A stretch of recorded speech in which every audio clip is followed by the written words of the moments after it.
Good morning. This is November 26th, day after Thanksgiving, and 2022. My name is No Sweat.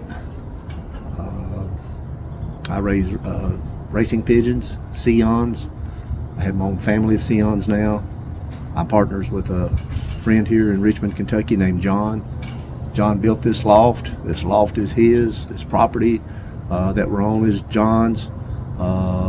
John has been my partner for 20 years. I couldn't ask for a better person.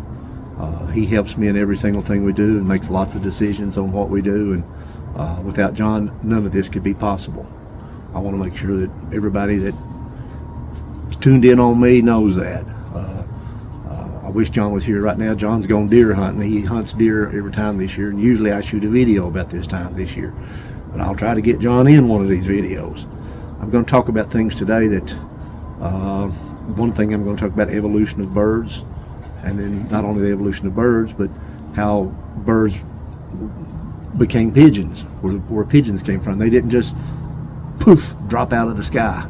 And so I'm going to talk about the evolution of birds, and I'll talk about many things. I've had a lot of people email me, asking me lots of questions. Some of them I just take for granted. I think that everybody already knows these different things, but I'll be glad to go back over a lot of basics with people who are just getting into the sport, and people who may be in the sport for a long time and still don't know a lot of things. I've been doing this now going on 65 years.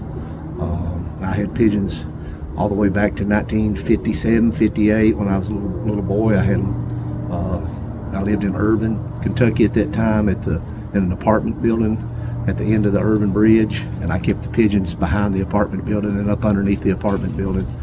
The theater, we were right next to the theater that my grandfather owned, and my whole world, my whole life's always been around pigeons, a big part. So, and here I am later now in my 70s, and I've still got these pigeons. But hopefully I've advanced with these birds a whole lot since in the last 65 years. I've had many experiences with pigeons all over the United States. I've been in many different people's lofts, and I've learned from just about everyone. Pigeons have been very good to me, and I've made a lot of friends through pigeons. And I've tried to give as much good advice to people wanting to get into pigeons as possible, the things that I know that work and the things that I've learned. So here we go. I want to start talking about a few of the things that I'm doing right now.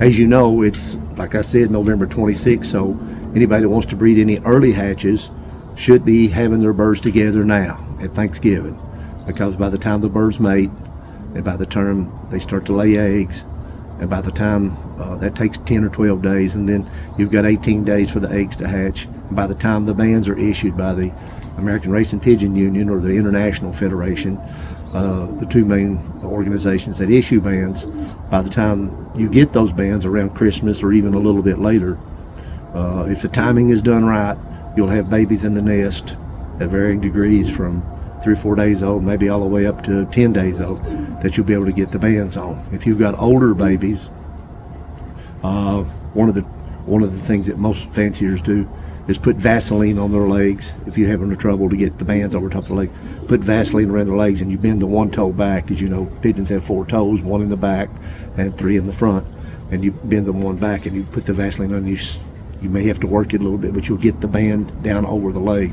And we always use a flight feather or a secondary feather, and use the end of the quill to put underneath the back leg and pull it out, so that you've got the band securely on the leg. Once you know the leg's there, the band's on there, if the pigeon's large enough, it's not going to come off for the rest of its life unless you cut it off. Anyways, let's move on. Today is is a lot cooler than when we shot the last video, so I'm dressed a little warmer, and I've got my trusty cameraman Jeremy's back shooting, so I hope he does as good a job as he did on the last one.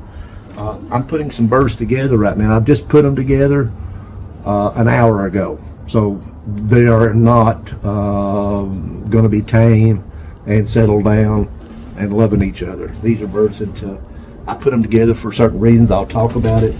Last year, if some of you will remember, I thought that the best red-cheeked cock that I raised last year was a bird, a lighter red-cheeked cock. He came out of a blue bar and a brick red hen, and as you can see, he's not a brick red or a blue bar.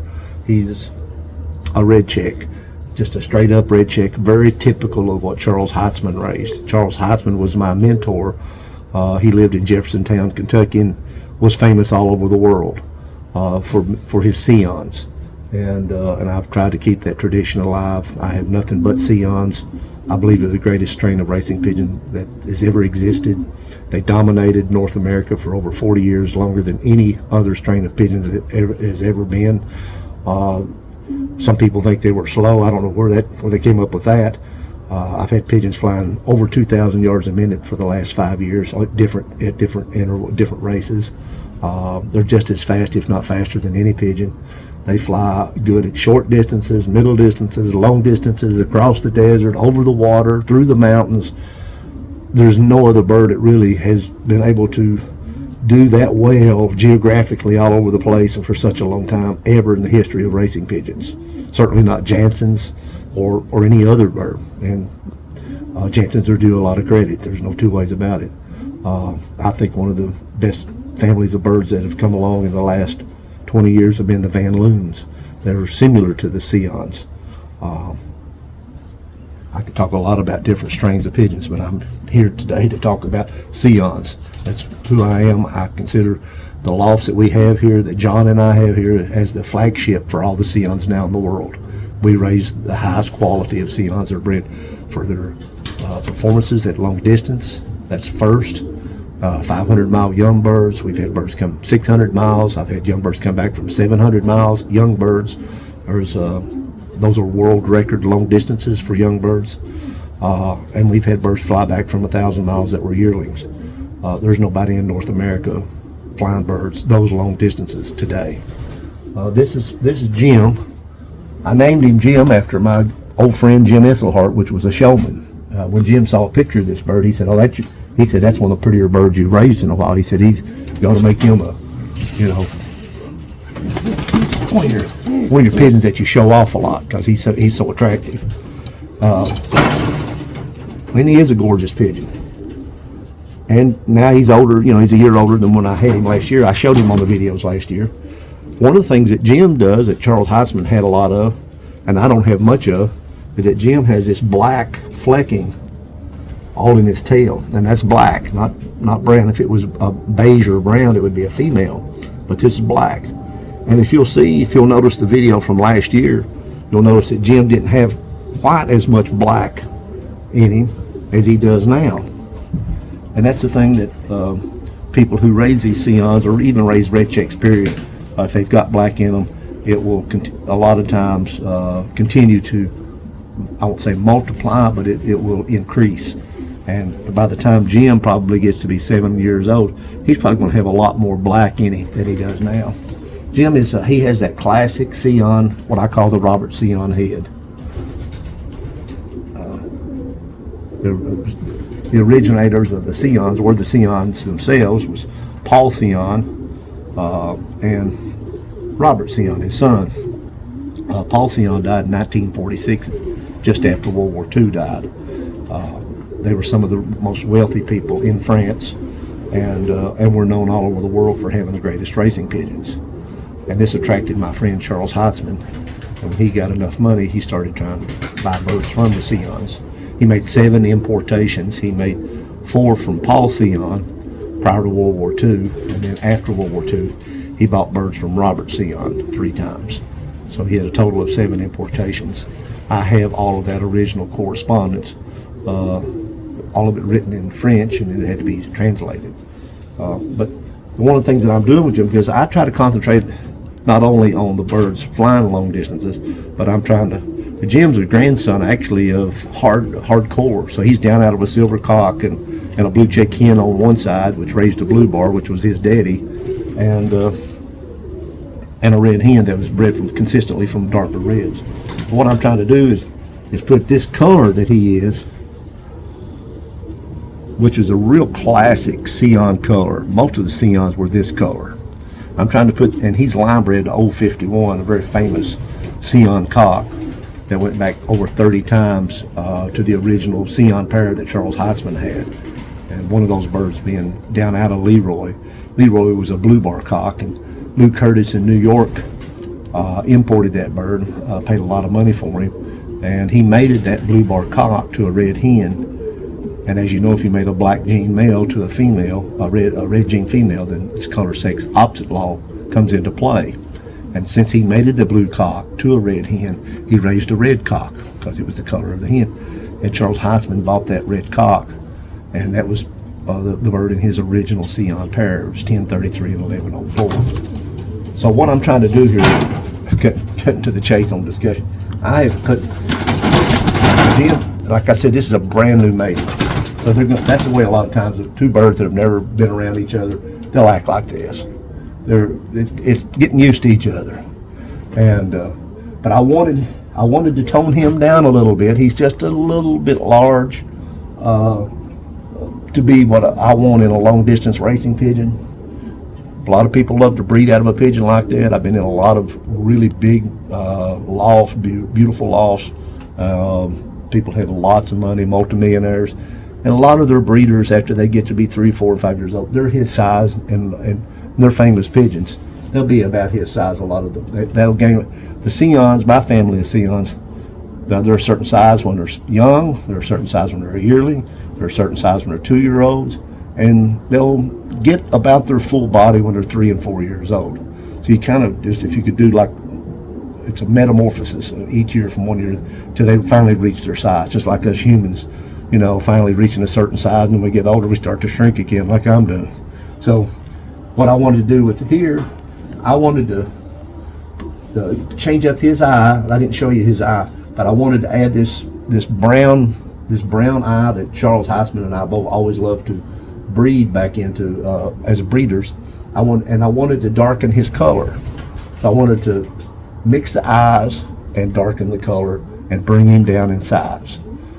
Mating birds is a balance act, and some people have a knack for it, and some people try to read it by the book and think that this is the way you do it. And you can read all you want. Some people have a gift and know how to mate birds together, and some people don't and never will. So no matter how much they read or study, the best way to learn how to mate pigeons together is to go to somebody who's been doing it all his life and ask them questions and hang out with them as much as you possibly can, as much as they'll allow you to, and hope that you pick up on that. But I'm trying to show you all now. I already know if I mate him to her that I'm going to get that blend of birds. I may get some that'll be big. I may get some that'll be smaller down to her. But I will get a few birds out of maybe 6 birds or 8 birds that I raised from them this year that will be like Goldilocks soup. You know, it's not too hot, not too cold. It'll be just somewhere a blend of those two. And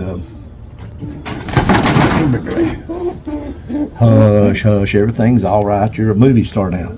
And see, this hen, you look at her tail, she's actually got a beige sort of a color, grayish beige, see in here. And see that she's a hen. He had the black, and she's much smaller than him. And see, she's got what we call a red chestnut eye. Charles Heitzman loved that eye, and I do too. It looks good on a bird. It's contrasting, but it also is a great eye to blend with another eye, to cross up with another eye. There's a lot of guys that want to, they're big on eye signs. I'm not. And they want to mix the eyes up to try to get the eyes as rich and as possible. But this should be a wonderful mating. She's going to bring him down a little bit. She's going to darken his color. She's probably going to darken the eye. And the babies out of that pair are going to be fantastic pigeons. I already know that. I've been doing this, like I said, going on 65 years. I already know what that pair is going to breed for 2023. Like I said, I just put these birds together today, so they're not in any way mated. They're going to be nervous. They're going to be a little flighty. I'll talk about this pair here. He's one of the oldest cocks that I've got. This blue cock. He's flown both 500 and 600 miles. I'll show you what he looks like. There's a lot of guys that want pigeons nowadays, especially what I call the old guys. Guys like me in their 70s and 80s years old, they still want pigeons. Let's shoot over this way. They still want pigeons that look like this pigeon with the heavy wattle and the heavy ice ears. And, you know, and most of these birds that I've got will get heavy wattles and heavy ice ears once they get to be 6, 7, and 8 years old. When I used to go into Charles Heitzman's loft, you know, he had a lot of birds that he wouldn't sell, and he had a lot of birds that were 10 years old and 12 years old, and they had really big wattles on them. This is a fantastic cock. He's a medium, small pigeon. He's really built for long distance, tight vented, beautiful eye. I don't know if you can see that kind of. This is a real rich violet eye. It's an eye that Heitzman wasn't that crazy about, but I am. It's a violet eye. Small pupil, single tail feather, and he will close in the back when I settle him down. Again, I brought him out of the loft, so he's a little bit, you know, what's going on, but he'll figure it all out here with this new hen.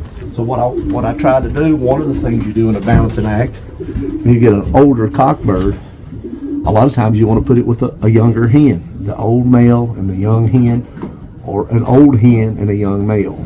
Just the age differences, especially sometimes if you've got a 10 or 12-year-old male, it's okay to put it back with the 10, 12-year-old hen. There's no problem with that at all. But some guys want to put them back with a younger hen, thinking that it revitalizes them. And I think there may be some truth in that. This hen here, she's a little bit bigger than he is. And for hen breast, and I wanted to bring him up just a tad bit, bring him up in size, and that's what this hen will do. If you see a hen in these lofts that's this color, that has any white in it like that, and has a tick eye, that little white feather there is called a tick. If you see a bird like that, I don't even have to look at a pedigree. I already know who it's out of because of the color, because of the white there, and because of that tick eye, and of course the type. I already know it's what I call the Chattanooga blood. And that Chattanooga blood, I've talked about it before. Her grandmother was Chattanooga, and Chattanooga, I let her loose in Chattanooga, and she was caught by a hawk, and oddly enough got away from the hawk and came home from 200 miles. I didn't fly her again, and the next year John and I took her to Florida, and let her go down there, and when she came back she was covered in oil. So we kept that hen for a long time to breed from, and she was a fantastic pigeon. Bird flew back from 600 miles covered in oil, and a bird had gotten covered, hit by a Cooper's hawk and lived, which is a very rare thing for a bird to do. Some few pigeons manage to get away from Cooper's hawk when they get hit, but it's rare. And this area down here, once a Cooper hawk hits a bird, that's usually that bird's gone, long gone. Cooper hawks are one of the very few hawks in the world that when they catch a bird, they put their talons down on him and they squeeze him with both hands. They don't bring the hawk up to their body and tear at them with their head. A lot of hawks do that, but a Cooper hawk does not do that. A Cooper hawk grabs its prey. It'll catch it in midair a lot of time, bring it to the ground or grab it on the ground, and they squeeze them. They take their talons and squeeze with both hands and do it several times until they kill the bird. They keep usually the bird away from it. They don't tear at a bird. A lot of ornithologists have watched Cooper hawks and what their habits are. And one of the interesting things about Cooper hawks is you can tell the age of a Cooper hawk by its eyes. Young Cooper hawks have a blue-gray eye. If you open their eyes and look at the color of it, it'll be bluish and a gray color. When a Cooper hawk gets to be about a year old, that blue-gray will turn to yellow. So if you see a Cooper hawk that's got a yellow eye, you know that it's a year old. But as they get older, a Cooper hawk will start to change that yellow eye color to a reddish brown, similar to the color that I showed you. And by the time a Cooper hawk gets 4 and 5 years old, their eye will get red. So it's really an unusual characteristic to note in Cooper hawks. A lot of people don't know that little thing about Cooper hawks. Everybody knows Cooper hawks love to eat pigeons and other birds, but they don't know about how to tell their age a lot of times. But anyways, I'm showing you just the Chattanooga with this old blood. mixing it back together. Pure Sions. I have a family of birds now, no matter whether they're the reds or the blues or the silvers or whatever. When you made a blue to blue, the blues are a black, or they're all your colors in pigeons are either black gene or red gene. And these are black gene pigeons. Blue bars are black gene. And the black gene is recessive to the red gene. If I make these two black genes together, they cannot breed me anything but blue bar, black gene birds. I may get a tick, I may get a white flight, but they'll still be black genes. I may get a splash, but it'll still, or a pied, and it'll still be the black gene, it'll still be blue bars. If you start getting red checks from a mating like this, you've got a red check in the loft somewhere that has interfered with the matings. And so you can expect when you mate it, not only is the black gene, the blue bar, recessive, so you're mating two recessive together, which will become dominant, but also the pattern. These are blue bars, the two bars on the wings. That's a pattern. We have all these different kinds of patterns. So you're mating that, and that's a recessive pattern as well. So you're mating the recessive pattern and the recessive the gene together, the black gene. So you're recessive to recessive, and that's what you're going to get. You're going to get blue bars over and over and over and over again. Like I said, you may get one that's got a little bit of black up on its wing. We call that penciling, or we may get one with white fly. But basically, you'll always get blue bars when you make blue bars, and they can be of either sex, a male or a female, the babies. Same thing with this mating over here. When I mate Jim here, when I make Jim to this red hen, these are two reds. He's a little lighter colored red, but he's still a red in a red gene.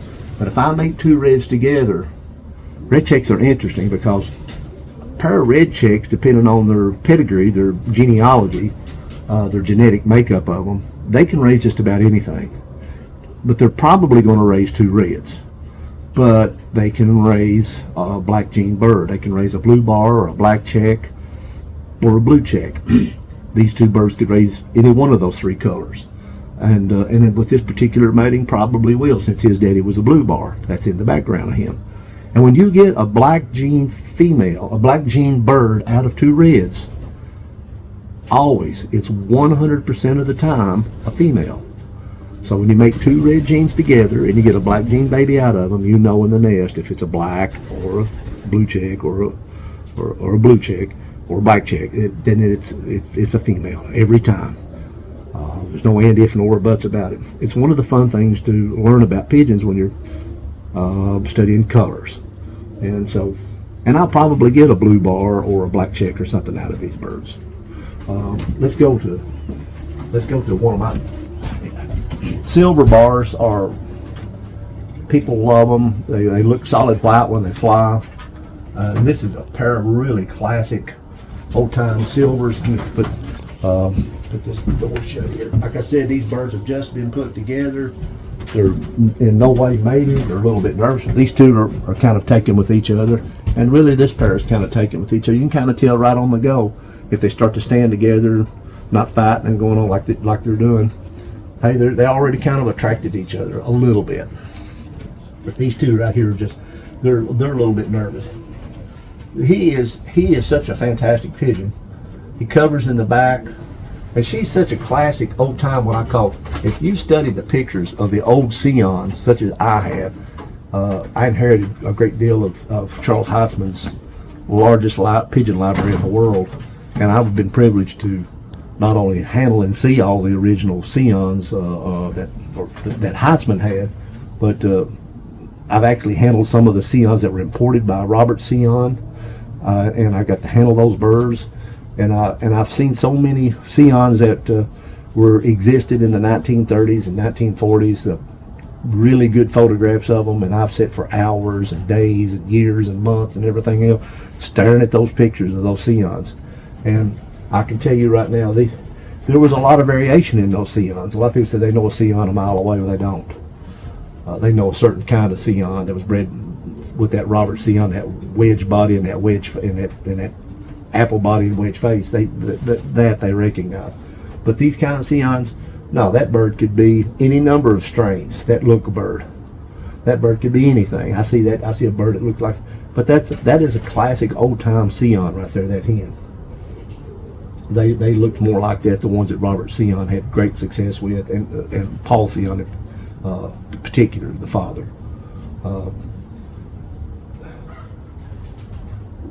She closes in the back. I mated these two birds together just because of the bloodlines. She's a little Roselet, and he goes back onto the other lineage of Sions that I've got. I've got three.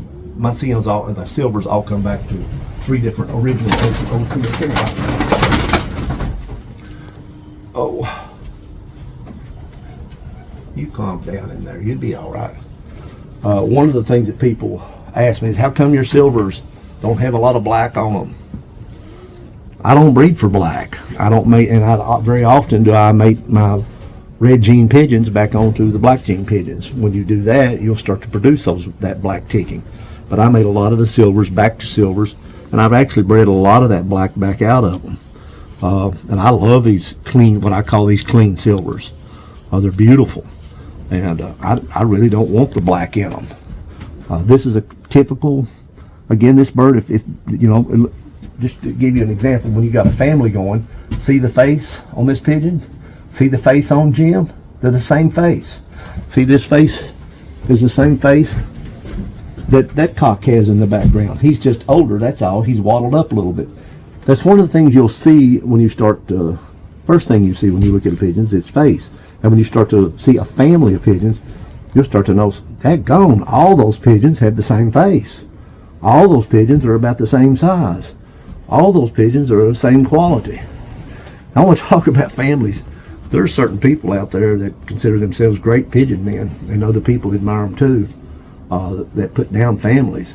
So the only way to have great pigeons is to continuously cross them, outcross, hybrids.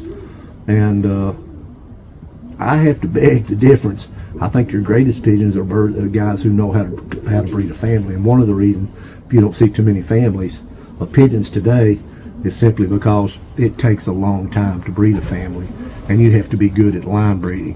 When you line breed, you've got a great pigeon, and you really want to try to improve that pigeon. You're not trying to just breed back to that one particular pigeon, but the hens that you select and going back to him, you've got to have a lot going on in the back of your mind about how well those birds have flown, what they look like, how they handle, and everything else. If you do it right, you can actually take a great pigeon and make it better. The babies will come out better if you line breed correctly. And that's what you always want to do. I talk about that over and over, that to find a really great pigeon breeder, you want to find a man who knows how to put two pigeons together and breed babies out of those two pigeons that are better than either one of the parents. I rarely see that. I haven't hardly seen it at all in my life. And what I do see is a lot of people trying to put pigeons together, hoping that the babies out of them will be maybe as good as their parents. You know, and if it was just that simple to take a great pigeon that won the Victoria Falls race and made it to a pigeon that won the South Africa race, and just sit back and cross your arms and say, well, I've made the two champions together, all the birds, and they'll be champions. Then it'd be over with. It'd be the guys who had all the money would just constantly do that, and there would be nothing anybody else could do. They would win. It has happened on occasion, but it's rare, and it doesn't happen consistently. If it did, the sheiks in Dubai and other places that buy the bloodlines for racehorses, they could put those Kentucky Derby winners together year in, year out, and the Kentucky Derby would be just a simple matter of math. You know, my swim coach, I swam 4 years in college, and I swam long distance, and I think that swimming long distance ran off in me wanting to be interested in long distance with long distance pigeons. I really believe that long distance pigeons can fly any distance, but short distance pigeons cannot. They're short distance birds. And one of the reasons we've got so many losses in the United States now, they get out to 300 miles. Oh God, we've lost half of our pigeons. We've lost 2/3 of our pigeons. We can't fly anymore. Well, duh, we've been in the United States for the last 30 years, have been importing pigeon after pigeon after pigeon coming in from Belgium and every other place. And they're great pigeons today. Penthouse Playmate of the Month pigeons. Well, those pigeons are basically short distance pigeons. They fly races in Europe that are 200 miles over and over and over again. When you look at how they fly, I won first, I won first, I won first, I won first, I won first. Yeah, they won first at 200 miles. They won first at maybe 300 miles. They won a bunch of first at 100 miles and 150 miles against 100,000 birds. But they didn't fly 600 miles. They didn't fly 1,000 miles. And there's a big difference. In the United States, when I was growing up, I saw 500-mile young bird races in clubs all over the United States on a consistent basis. That was the race everybody was interested in, who had the best 500-mile young bird. You don't even see it no more. It doesn't exist. I mean, there might be somebody somewhere, some club that flies 500-mile young bird, but it's very rare. And it wasn't rare at all to see a 1,000-mile pigeon being in the magazine. Somebody talking about one of their birds that they had races at 1,000 miles. They don't have races at 1,000 miles today. You know, there's a lot of guys that don't even know how to handle pigeons. I don't have any pigeons I've had go through my hands, but after so long, it becomes second nature to you. As you all know, that the pigeons have, you know, the first 10 wing feathers are flights, and the second 10 wing feathers are called secondaries, and then these feathers here are called coverts. Sometimes you'll get a pigeon that'll have 11 flights, 12 flights, or 13 flights. If you do, I would never breed from that pigeon, because that's a genetic defect. And it's not going to help the bird in flying. And a lot of guys really love this single tail on a pigeon. I've seen pigeons without single tails that were great flyers. A lot of my silvers have a lighter colored eye. Let me walk back out here. I call them my white eyes. And they've been really good at long distances. And it's a variation. This is again another violet eye silver. For some reason, you don't see a lot of violet eye silvers. I love them. I love this pigeon. He's a medium small. Both parents flew 600 miles. All 4 grandparents flew 600 miles. He's everything you want in a breeder.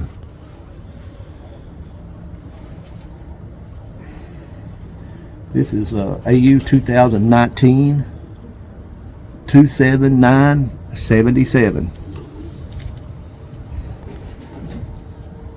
Usually I can tell how, if I'm breeding pigeons, I can look at the band number and I can tell you when that bird hatched without going to my record book, but I can see, you know, he was the 77th bird that I hatched that year.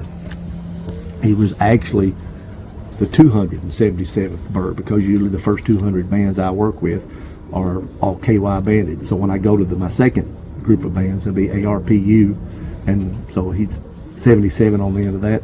He's 277th bird that I bred that year. And for a lot of different reasons, from one year to the next, I've kept this bird. He's such a quality pigeon.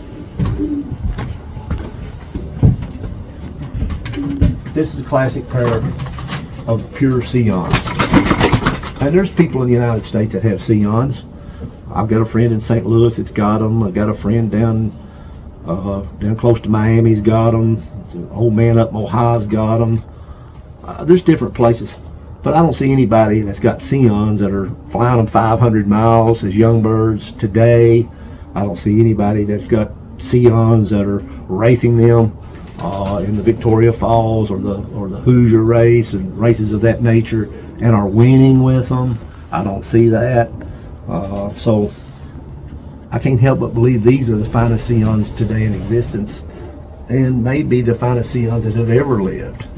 I don't know of any Sion breeder that created their own family within the Sions that are absolutely perfect pigeons, that are as gorgeous as these birds, that have the long distance bloodlines in them like these birds have.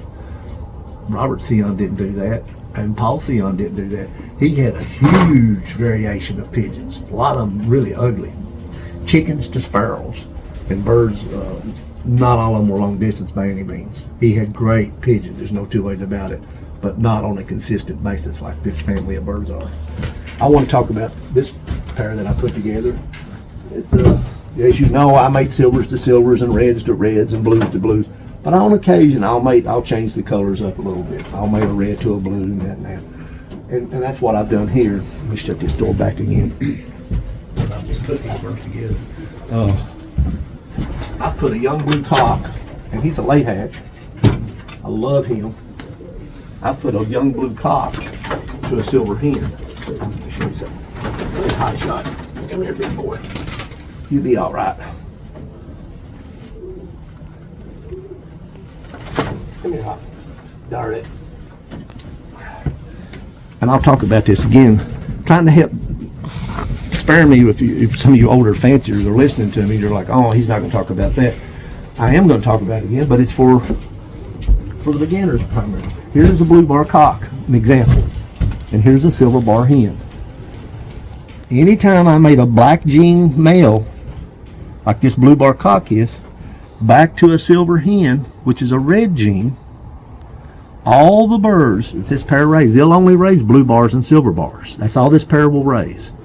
But all the birds that are his color, the babies, will be hens. And all the birds that are her color, the silver bar, they will be males. Just the opposite of what the two pigeons are. And it's accurate 100% of the time. This is a classic mating in which I'll know the sex of the babies based just on their color after they're maybe 10, 12 days old in the nest. When they start to feather out a little bit, I'll already know what sex they are. Heitzman mated black gene males back to silver bar hen, red gene hens a lot, so that when he sold a pair of birds and people wanted to buy a pair of babies, and they said they definitely wanted a male and they definitely wanted a female, he knew in the nest that it was definitely a male or definitely a female. If I make two blue bars together, I don't. If I make two reds together, I don't. And if I make two silver bars together and they raise silvers, I don't. They can be male or female. But when I make pairs like this, I do know. And when you do that consistently, like Heitzman did for 40 years, making the black gene to the silver gene, I'm mixing paints. Again, I'm mixing the colors together, and so naturally I'm going to start to get a little black gene rubbing off on her. I'll start to get some black gene markings on her, black ticking. And the same thing will happen to him. We'll get some red tinting, some of her silver tinting. You'll see it in the bars. You'll see a different coloration in the blue. It's like mixing paints together to some degree. Okay, we'll talk about that for a minute. I want to talk about where do birds come from. Well, that's something pigeon fanciers don't even talk about. Birds are dinosaurs. And I may even, when we get ready to put this film on YouTube, I may list it as the evolution of birds, just so I can go along with some of the YouTube videos that are out there that talk about the evolution of birds, and the things that scientists and biologists and geneticists and chemists and everybody else that have studied evolution now realize and know to be a fact. I'm trying to think where to start on this particular subject. It has to start. You know, I'm an anthropology major in college. That's what I got my degrees in. And as such, you can't major in anthropology and understand that's the science of man. That's what anthropology means. Anthros, man, and pology means the science of. And you can't study anthropology and be much of an anthropology student having never heard of or read anything about a book called The Origin of Species. And The Origin of Species was written by a fantastic human being named Charles Darwin. Charles Darwin happened to be very similar to a friend that I grew up with named Wallace Scott Lewis in Irving. In this, Wallace Scott, my friend, we called him Doc. He's buried in an unmarked grave up in Irving. Doc lived in the apartment next to my apartment, and he was 2 years younger than me, and we grew up as brothers. But Doc's mother was a medical doctor, one of the two main medical doctors in my home county. There were actually three. There was Dr. Markham and Dr. Amstutz and his mother, Dr. Virginia. And women doctors back in eastern Kentucky when we were growing up are pretty rare. But Dr. Virginia's father was also a medical doctor. So it was doctor, and another doctor, and then here came Doc. And Doc could care less about being a doctor. And the same thing happened to Charles Darwin. That's what where I'm going back. A lot of people don't know the history of Charles Darwin. They know what Charles Darwin, his hypothesis, his book about evolution, the origin of species, where we all came from, where all life on Earth came from. But they don't realize that he was a third. His daddy was a doctor and his grandfather were both medical doctors, and they wanted him to go to medical school. And he went to medical school, but he didn't like it. He didn't like a lot of things about medical school, and then they decided, let's send him, let's try to make a preacher out of him. They sent him to, I forget where it was at. He was in England, and the family was very independently wealthy. They sent him to be a clergyman, and it bored him, and he became friends with a man named Henslow, and Henslow loved plants and was a great observationist, and Darwin was attracted to him because of the way he talked about nature and the things that he observed in nature, and it kind of began to rub off on Darwin, and he became very great good friends with Henslow, and eventually that friendship led to Charles Darwin being able to go onto a ship called the Beagle. Henslow had recommended him, and back then Darwin's father had to pay for him to go on that voyage. It was a 5-year voyage on a British, I think it was a frigate. I think it was 90 foot long, maybe 40 foot wide or 25 foot wide. I think it had a 10 foot, it could go into water 10 foot deep stuff. And I think it had 70 people that stayed on that boat. And he went on that ship, and one of the things he didn't know was about seasickness. And Darwin stayed severely seasick a lot of times on that boat. His job that he was being given was to be something of an observationist about all the different. He was to collect specimens. The boat was itself. The Beagle was Fitzroy, the captain, was to go along the southern tip of South America and map out the contour. He was to explore the area and make maps for Great Britain about that whole entire area, and he did. He had taken over the ship from a man who had committed suicide because that man had been in severe weather, gone through hell, and decided he didn't want to continue to do that. So he had committed suicide. Fitzroy got the ship, and then the next thing, Fitzroy was being asked, would you take Charles Darwin on?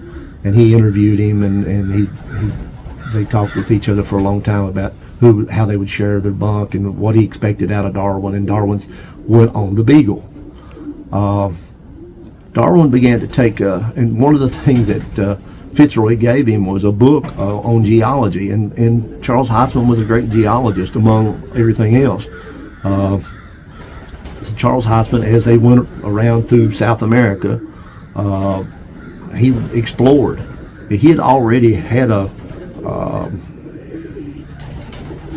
curiosity about creatures on the earth. He had collected beetles, and he saw all these variations of beetles, thousands of different kinds of beetles, and he had asked Henslow about beetles, and Henslow said, each beetle had been created to do exactly what it. And it seemed odd to Charles Heitzman that there would be so many different beetles created just to do specifically what they did, and little things were going off in the back of his mind. Make a long story short, I'm trying to cut through Charles Heitzman. This isn't a story about Charles Heitzman. Not Charles Heitzman, Charles Darwin. Darwin began to collect specimens and questioning. He started wondering why there were so many different things, different kinds of things that were the same thing. And he started thinking logically that everything born came from its parents, and that those parents came from their parents, and those parents came from those parents, and those parents came from those parents. Stuff that people, us humans, can't hardly grasp in our minds when you start thinking about thousands of years ago and millions of years ago. We just can't deal with it. We just can't think about things that went on for millions of years, that went from this generation to that generation to the next generation. And we still have trouble with it. I had trouble with it, but I've accepted it. It took a long time. Oddly enough, we had to come from somewhere. And these birds, these pigeons, 66 million years ago, there was a meteorite that hit the Earth off the coast of Mexico. And when it did, it was a cataclysmic, devastating extinction for almost all life on Earth. And but not everything became extinct. And at that time, there were several different dinosaurs on the face of the Earth. And one of the kinds of dinosaurs that we had on the Earth were theropods. And theropods were two-legged dinosaurs. They stood on two legs. You know, a lot of dinosaurs, like the brontosaurus, they walked on four legs like a cow does. But the theropods walked on two legs, and usually had two small arms in the front. And one of the classic examples of a theropod that most people know all about are a T-Rex. And the theropods, when the Earth, all the life on Earth became almost extinct, the theropods survived. They were one of the groups of the dinosaurs that did survive, and particularly the really small theropods. There were different kinds of theropods, different sized dinosaurs, and the little bitty ones, they did survive, the smaller ones. And through time, they even got even smaller and smaller. And in time, those theropods started, the scales on those theropods evolved into feathers. And the feathers, not only did they start to have feathers, probably the T-Rexes may have even had feathers. I know that's kind of a hard thing to believe that dinosaurs had feathers, but they did. All this knowledge that I'm trying to pass on to you, it's been relatively new the last 25, 30 years. It's come through a lot of new fossils being found all over the world, and being able different ways to study those fossils. Now they can see the feather imprints in the rocks. Not only can they see the feather imprints, but they can even, if they've got the right kind of equipment, they can even tell what color those feathers were that are in that with microscopes or things along that line.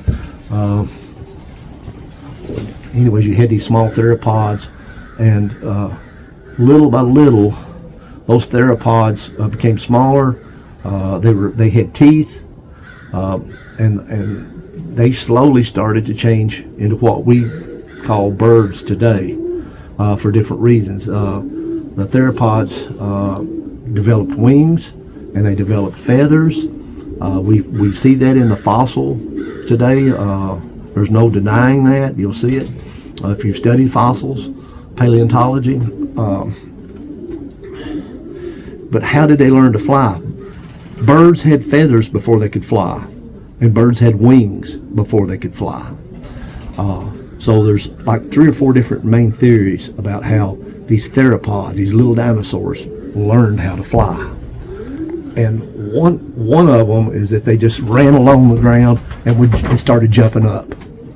But that theory is not too good, because when you start looking at the dynamics of being able to run and jump up and flap your wing and do this and that and being able to eventually fly, it doesn't pan out too well because of the weight ratios and other different things. One of the theories that's looked at pretty closely is that if you've ever watched baby birds, chickens, maybe a grouse, a lot of times they have to run up a stick or they may have to run up a board. And as they run up that board, they'll flap their wings to keep their balance, their arms.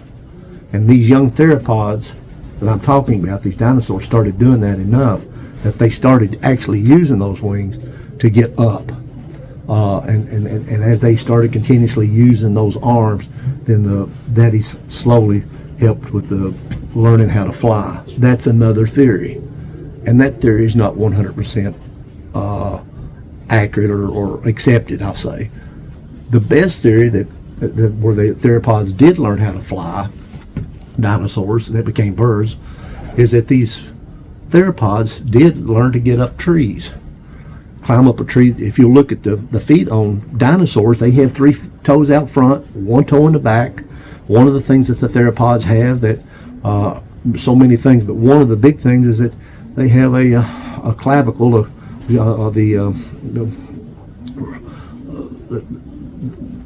what we call a wishbone. Dinosaurs have that wishbone, and so do birds, and so do those theropod dinosaurs. So we started seeing that clavicle in there, that wishbone in the. But what they do, that once these little theropods went up into trees, then they started learning to jump out of the trees like a flying squirrel does, and gliding, and eventually using their wings and moving around and using their arms. And then year after year, for 1 million years, or many more than that, eventually birds started flying. The feathers started to adapt, and birds lost their teeth. Their internal organs got much smaller. They got much better at being able to go through the air. Birds have, in ratio to their bodies, extremely small organs, and they used to. All birds at one time had teeth for their beaks, and so that's what you have now. When you go out to feed your canaries, go out to feed your sparrows, bird feeders, or go out to feed the chickens, you're actually feeding dinosaurs. A lot of people don't realize that, but if you do study where birds came from, you'll realize that I'm telling the truth. And so pigeons eventually derived out of all those different birds. I think there's 10,000 today, 10,000 different species of birds all over the world. And among those are pigeons. Pigeons and doves are the same creature. Some pigeons are generally considered a large dove, or dove a small pigeon. We use that term. People think, oh, but you can mate a dove. I can take a mourning dove that flies around here in Kentucky, and I can mate it to one of these pigeons that I catch around on one of the bridge and mate them together. And they'll call them, some guys have done it, and they call them dovegens, but they have the DNA and everything else will click, and it's entirely possible to mate a dove to a pigeon. Like I said, they're one and the same thing. It's just generally the termination means that the birds are differential in size. But where did the pigeon came from? Well, the homing pigeon itself, the original homing pigeons, which we consider a little different today than what we call racing pigeons. Racing pigeons have been with us now for about 150 years. This is 2020, and the racing pigeons were developed in the 1850s. They were developed primarily in Belgium, but also in England, about the same time. And they took 5 or 6 different breeds of pigeons and mated them together for certain qualities. One of them being a dragoon. I'm trying to think of the other ones. Carrier pigeon. If you've seen dragoons, you see those big heavy eye sears, and you see the wattles, and that he's probably that's right where he's coming from. Back from the 1850s, those dragoons that they mated together. There was 6 different breeds of pigeons that they put together to come up with the racing pigeon. But the pigeon itself, most of those they call them the common rock dove, and they were blue bars. They were this color. The birds that evolved, the average pigeon, they were blue bars, and the reason they were that color was because a lot of them lived along the cliffs, and that certain cliffs, like the cliffs in Dover, in Europe and England, they blended in well. The black stripes were like cracks in the rocks, and the gray was the same color a lot of times of the limestone, the off color of the limestone. Limestone's white. Limestone comes in various shades of white, but it also is gray colored a lot of times once it gets wetter, and particularly along the coastline and stuff. It'll have a gray color. So when a hawk flies over and looking down, these birds blend in just like you see certain moths on a tree that blend in, like a rabbit that blends in, like a deer that blends in, like a snowshoe rabbit that blends in the snow. Those aren't accidents. Those are all the processes of evolution. Evolution is a reaction to the past, not to the future. And the reason we get certain colors that, oddly enough, I said, if you make these two colors together, you can't raise anything but those colors. But if you did it enough, with enough birds, you had 1 million of these birds, and you did it over thousands of years, you will get a mutation. All life comes up with different kinds of mutations. And like I've said before, it's an exploration of life. It's a reaction to what's going on in the past, and it's a life force that's trying to find a new way to go with that direction to see if that's not a new way to survive. And sometimes it is. And that mutation becomes what the creature is. That's what these red checks are. They're results of mutations. I keep this down here because I want to talk about something. I'm so worn out with so many great fanciers saying, "Oh, these are the speed birds. We just got these birds in from Europe, and these are the speed birds. You've got to buy my bird because it's a speed bird. I bought it over in France. I bought it over in England. I bought it from Belgium, and it's a speed bird. Them old birds we used to have in the United States, them's old slow birds, them's old mules. But now I got speed birds." Well, that's a sales point. There's no truth in that at all. When you study the major races that are going on, all the different strains, all the different families of birds, not very many families, but all the different outcrosses and stuff that are going against each other, but they're flying in Africa or flying here in the United States, they're all flying about the same race. There's not one group of pigeons that are just suddenly got jet fuel in them, and that one group of pigeons, because they're brought over from Europe and advertised as speed pigeons, they're not all of a sudden always leading everybody every single time because they're fast pigeons. That's not true at all. You'll find it over and over again. Anybody that's got a brain one, which I wonder about sometimes in the sport, everybody's monkey see, monkey do, and whatever somebody says, if they say it enough, it becomes the truth, and it's usually not the truth. Is that the birds all fly about the same speed today? They all do. They're pigeons. They're not F-22 fighter jets. And then until somebody starts really concentrating on breeding a family of pigeons that happen to be longer or racial wings rise, that it's almost a completely different looking creature than what we all have pigeons, they're all going to be flying about the same speeds all the time. There's not faster birds. I'm sorry. And to back that up, I happen to have the AU yearbook that was just issued to us in the last month. This is the American Racing Pigeon Union yearbook. And in the back of the yearbook, somewhere, it's got all there is the speed records. I don't know if it's in the back, front, but I look at them every year. Where is it at? I'm still waiting to be nominated as the greatest pigeon fancier that ever lived, but they haven't gotten around to that yet.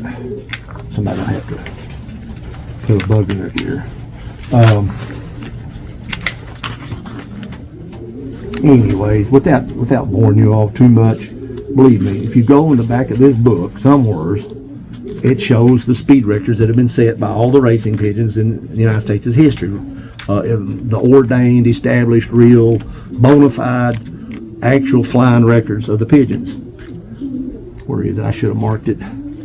And you will see that those records, those speed records, were not set by the speed demons that are advertised in recent years. That in fact, the long distance records and the various records, a lot of them were set 30 years ago, 50 years ago, 20 years ago. They're doing just what I said. They're not suddenly great, incredible. There they are, the AU National Speed Records. Let's see now. Let's see, so that you all can have clear heads about this subject. From 50 to 100 miles, that record was set in 1983. Let's see, now what is today? 2000 and almost 23. So how long ago was that? And that record was almost 2,900 yards a minute. And then you go to the 100 and 150 mile race. When was that set? 2004, 20 years ago. And it was almost 3,000 yards a minute. And I can go right down the line. The 150 mile race was set in 1999. The 200 to 250 was set in 2008. Another one in 2005. The 300, the 350 was set in 2090.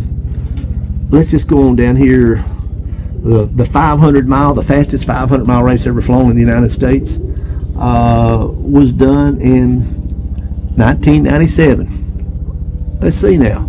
And let's keep right on going. I can go right down here. And the fastest long races, the 650 to 700, they were done in 1973.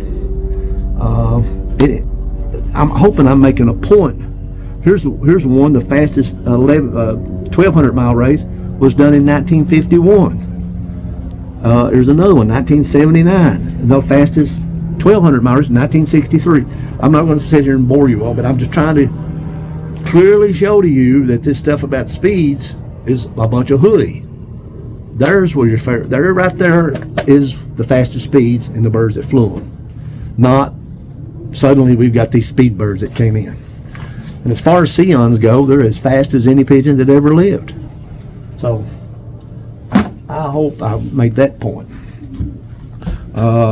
Let's see. I want to talk about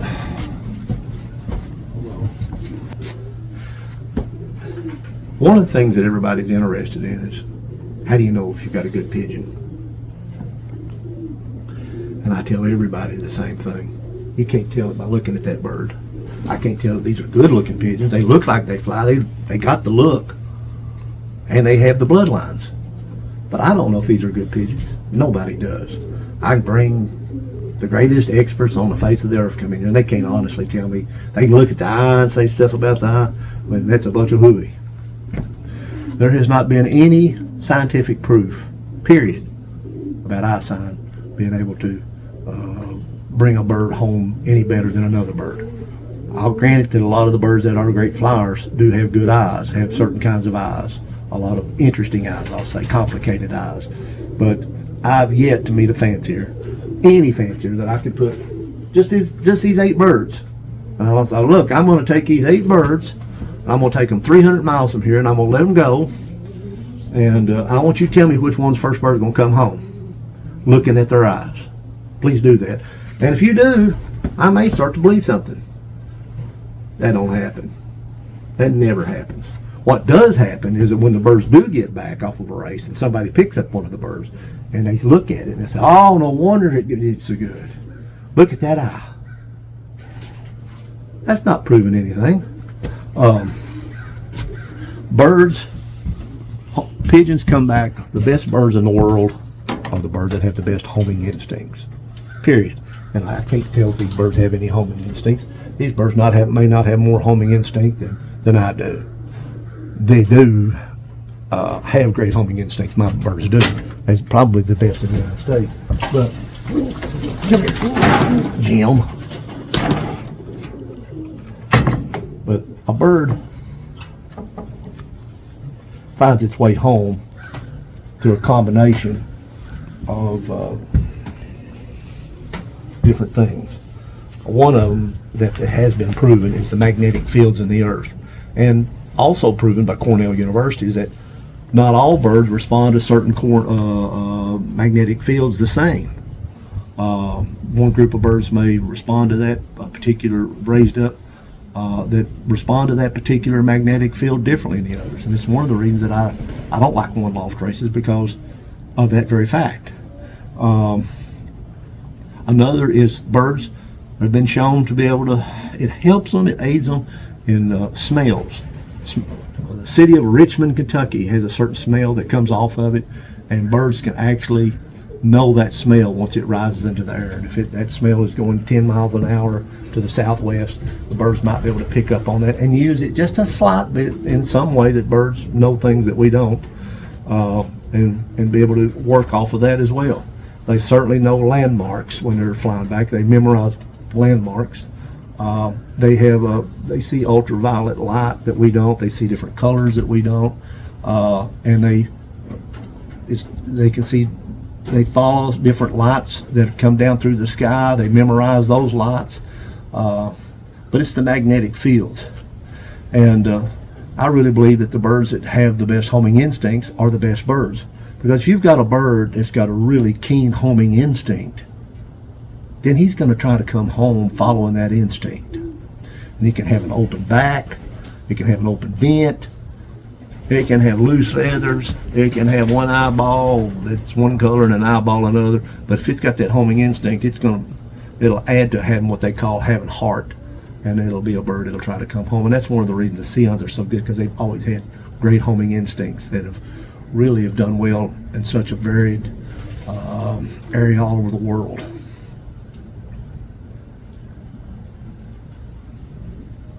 You know, pigeons have a smell to them. It's kind of a powdery smell. And if you've been around pigeons long enough, it's almost like a perfume. I love the pigeons this time of the year. They've just come out of their molt. I forget how many thousands of feathers that a pigeon has. Every little feather. There's thousands of feathers, and they molt all these feathers out. If a pigeon's called open back, I don't have any open backs. People will show you pictures of pigeons. Oh, buy my pigeon, and you look at the pigeon, a picture, and you'll see, well, hell, I can see from here it's open back. It's probably open vented and probably doesn't have nothing good about it. But a lot of people don't even know what an open back is. These pigeons are closed back, and when you talk about a closed back bird, they close over like that. And I'm talking about this. Experienced pigeon fanciers know all this, and I'm sorry to be repeating that to you. But a lot of fanciers don't know this, and that's the reason I am talking about it. You want a pigeon normally that closes over in the back. These feathers, these covered feathers, come across. I've noticed that the birds that have done well in Africa, if you study them, and I have studied a lot of them, they're exceptionally well closed in the back. Birds that close in the back. And generally speaking, the birds that do well flying are tight vented, and that's those two bones back here. You want to put your finger back there and be able to touch those two bones. You want the closer together, generally the better. They're like welded together. A lot of times they'll almost feel like one bone. If you can lay your thumb in them or your finger in between them, that's generally called what, an open vent. And an open vent are generally not desired. I've had good open vented birds that have flown very well. Some of my best flyers have been open vented. I've had birds that were open back that flew well. But those birds I really believe flew well because they had great homing instincts. But again, you want tight vented birds, you want closed back birds as a rule. They're generally structurally more sound and can hold up better flying. So that's what you want to breed for. And if you're buying pigeons, you want to look for that. You want a bird that's got an open back and open vent. You don't want to you want every advantage you can have when you're racing pigeons. You don't want to give your opposition any slight chance of beating you. You want to cover all bases, and so you want to make sure your bird is structurally perfect. The more perfect you've got your bird, the more better his homing instinct is, the better your chance. If you've got everything else right, if he's a happy and healthy bird and you know how to train pigeons, then you've got a better chance of winning. You also have to have a loft that the birds are happy. And I see these lofts, little crowded lofts, little old tiny lofts that are down on the ground. Well, those birds pigeons don't like that. And you want to loft up off the ground. You want birds to be happy. You got happy creatures, you got healthy creatures. Same thing with racehorses. You got a racehorse that isn't happy, he's not going to win the Kentucky Derby. Jeremy, show this pair. I want people to look at this pair fairly close, because this is so much what I breed. This is what I call the No Sweat Sions. You'll see that I don't know what it is exactly. How to put my thumb up it.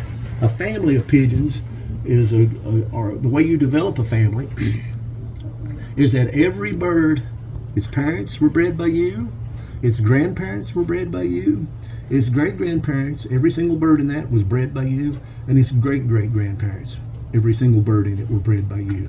If you bred every single bird in that bird's pedigree for 4 generations, then you can put your name on it and say, that's a Robbie Robbins No Sweat pigeon. But with me, I've got so many birds that go back much further than that. But so many people outcrossing today. What is it in the history of racing pigeons that people remember? Do they remember somebody who outcrossed? Oh, he's got good pigeons. He mated that pigeon to that pigeon, and he mated that pigeon to that pigeon. Is that what people remember? Or do they remember somebody who developed a family? Do they remember Gurney? Do they remember Dorden? Do they remember Hansine? Do they remember Van Braun? Do they remember Van Riel? Do they remember Sion? Do they remember Monstassert? Do they remember Robbie Robbins? No Sweat Sions? What I believe that they remember, if the truth's told, is the people who develop families. And these people who want to cross pigeons are the guys that they don't go around, they don't talk about families. All families ain't the way to win. But when they want to build cross their birds, they go to somebody who's got a true family that's been winning consistently. They want that family. They want a guy who's given his life to those pigeons, because they sure didn't do it. But they want to go out and seek that guy that's been out with those birds for 50 years of his life, day in, day out, and has lived with them, breathes them, and loves that group of pigeons. They want to get his best birds. Oh yeah, here's you 100,000. I'll take all them birds, and thank you. And then they'll cross those birds with another group of birds, and then 10 years later, they've all disappeared, and next thing you know, that whole family's disappeared, and all that work's gone, and we move on, we get some more pigeons. That's the rule of thumb with pigeons today. It's not guys who are breeding families of birds. These families of birds, I'm old school. I'm in my 70s. I've been doing this all my life. There's not a handful of families left in the United States. I don't know of anybody in the United States that has got his own family of racing pigeons today, and is also winning with them. There might be some guys that's I've kept Sions together. They didn't breed a family out of them. They just kept them together. They didn't know how to breed a family, how to work them down to get the size they wanted, get the face they wanted, and get the bloodline where it's flying along. Those guys don't exist. They kept the birds together. I've got pure Guernays, or I've got pure whatever, but are they winning with them? Did they do anything with them? That's a different story. In here right now, this is the feed room, and one of the most important things in the wintertime are these babies. It's getting hard to find these anymore, but they're traps. And I set traps all around through here in the wintertime. I'd like to have 100 of them, because John and I get minks running up and down this creek that take a vacation and come to the pigeon lofts. About 2 years ago, John and I came down off that hill where I had all the reds, and there were 32 reds laying in there dead, minked, bit into their neck. If you look at a mink's mouth, he's got those fangs. He bit into the neck of them, killed them, and piled them up there. At first I thought somebody had done that, but the mink had done it. It ripped my heart out. It took me all the way up to this year to get the reds back to the strength where they needed to be.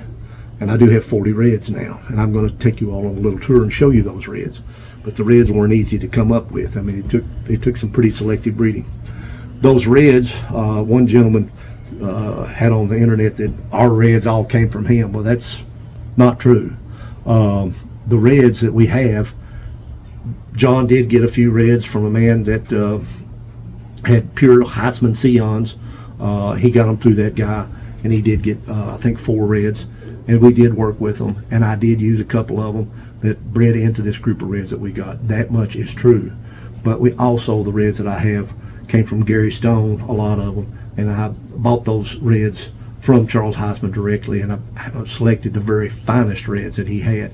And it's been me selectively breeding those couple of birds that John had, and along with the reds that I've had from Charles Heitzman, to come up with the reds that I've got now, which are entirely a different group of reds than either one of those than Heitzman had or this other guy. But they are pure old Sions. They are all line bred back to the Heitzman's original pair, which, like I told you, the cock in that pair goes back on to Leroy, and almost all my blue bars are line bred. If you're going to develop a family, you're going to do a lot of line breeding over and over and over again, and your birds eventually become related to each other, and they'll all eventually start to look a little bit like you. Somehow your subconscious comes out in those pigeons, and like I've told people, they become a living art form. It's an artistic expression of the breeder. It's in your subconscious, like somebody who's doing an impressionist painting almost. And these pigeons are my art. This is my art, my living art. It was one of the reasons that I was so that I hated the people who wanted to develop standards in showing pigeons. And I thought that was it's kind of like Patton talked about people who built forts. He said, it was ignorance, the people who defended forts, that they were just monuments to ignorance because people always overran the forts. And the same thing with the standards of pigeons. It's ignorance. An artist will always overrun a standard. So I hope I managed to talk about this. There's so many things that I could go down the path on and talk about pigeons over. I have a whole lifetime of experiences with them. Jeremy and I, right now, let's go up to a fantastic thing. John is I can't brag on him enough when it comes to carpentry and so many other things. He's a great deer hunter on top of everything else. But what John did when I first met John there, this was an old barn, and we had birds that were flying off the dirt floor on the barn up into the top of it. And John came up with the idea. It was all John. John decided to come up about 5 feet, 6 feet off the floor of that barn and build a tin floor.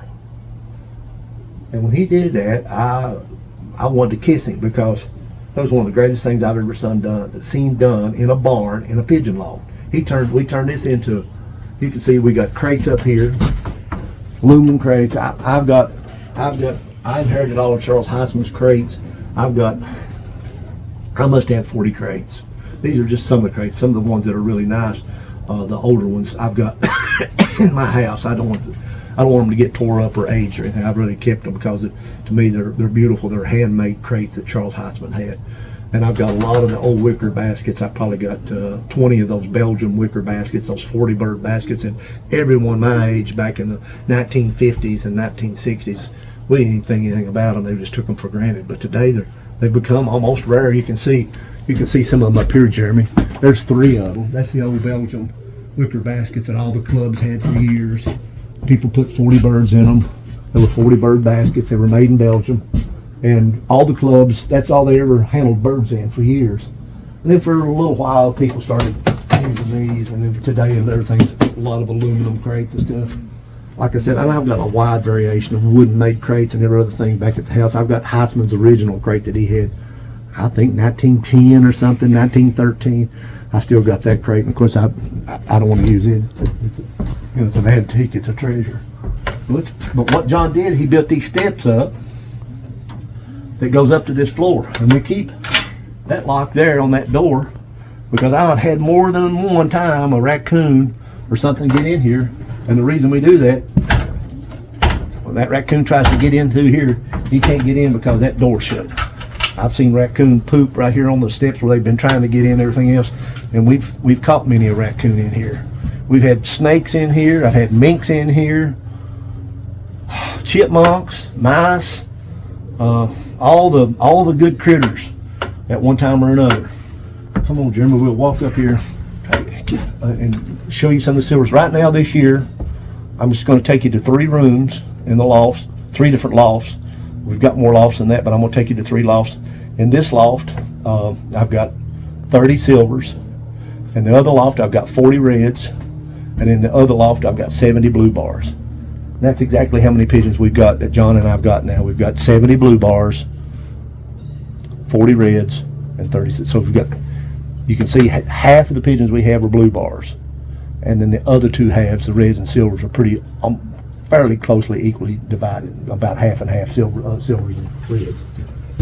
I keep my bands right here, different bands. Come on in. Yeah.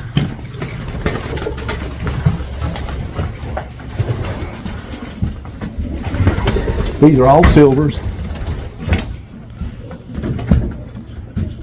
These all are original, pure Sions. You can't go into any loft in the world today and find better, straight, pure racing Sions that are actively flying today. These are all medium-sized birds, medium small. very racy. These are all great long distance birds. 500 miles, 600 miles, 700 miles. I don't have hardly any of them that's got any black ticking in them. I've got 2 birds in here that are that you might call a mealy. A mealy is a silver bar that has little flaking on them. I think this hen's getting ready to lay on me. I've got a cock up here. Got out a hardcore junior. Oh, what's that? He's a line bred, incredibly line bred for long distance. That's his great. I'll let you go hit the legs. I don't know if I'm going to be able to get bands on the legs of their babies.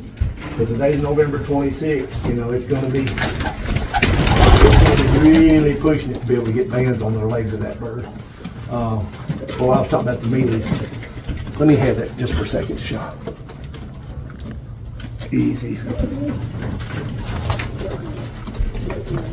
You'll see one thing in here are the nest bows. I went to a dollar store and bought the nest bows. I don't see why you have to pay $5, $6, $7 for a nest bow when I can get them for $1 that do just as good. And you'll see pine needles. These pine needles I got from my house. These are Scotch pine and white pine needles. That's a mix of them. Normally when I'm by myself, the birds are very tame. This is a pretty good open loft. I'm going to take you over here and show you. Jeremy, you stay right where you're at, and I might be able to get in a little closer. I want people to really see, because you're not going to see Sions like this anywhere else. Not really. Here's the mealy cock. He's one of my favorite pigeons this year. I may take these babies, these 2 babies that he raises, if I can get bands on their legs this year. He's got a feather sticking on his mouth. But you can see he's a strawberry mealy. That color is called a strawberry mealy. He's a classic old line, pure tall Sion blood. But he happens to be molded by No Sweat, and I call him a No Sweat Sion. But he's a strawberry mealy. A small cock, and the hen he's with is a medium small bird, so they're going to raise fairly small babies, but they'll have extremely good homing instincts. And I'd like to enter them in maybe one of the bigger races in the United States, maybe the Hoosier, just to see how they'll do. There they are. I'll walk over here.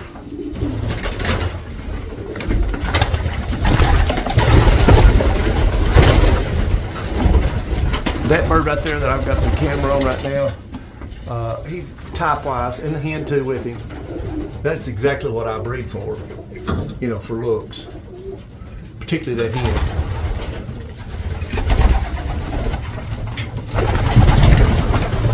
It's about noon now, so we're getting a certain amount of light that's coming in.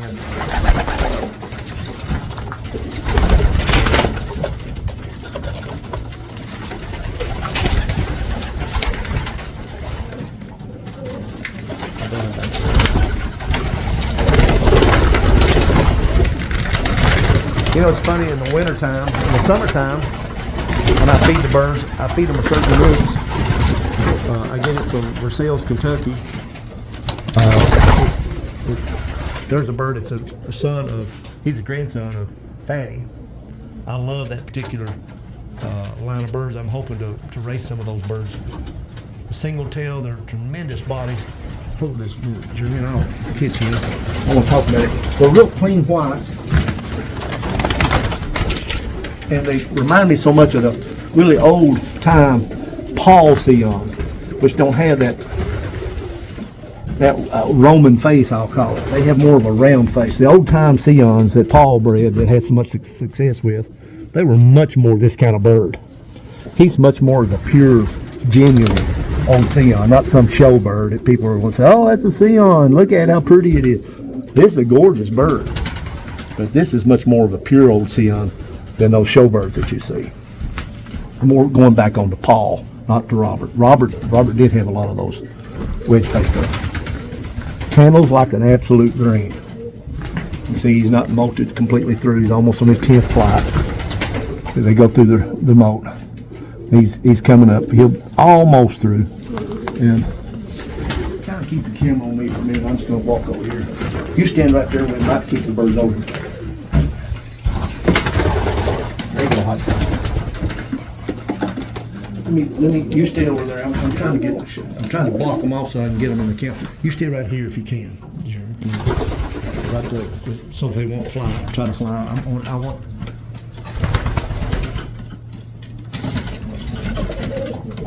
You're not going to find 30 silver bars that go back on the old Sion bloodlines that race like these birds do today. This is as good as it gets. I'm hoping that this year that I'll bring these birds up even a little better. I'm going to just make them more typey, more my type pigeon that are representative of the No Sweat Sions, and I'm going to try to really home in on birds that that perform well at long distances, and that'll be what I'm concentrating on with these silvers.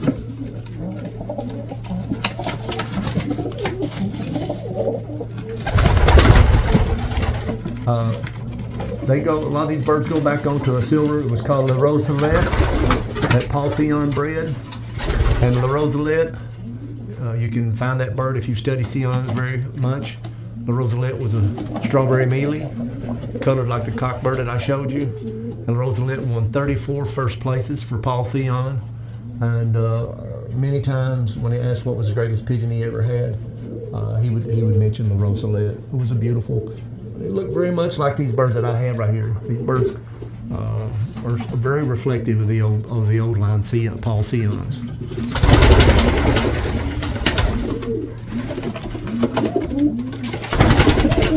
Paul Sion had a 4-story loft.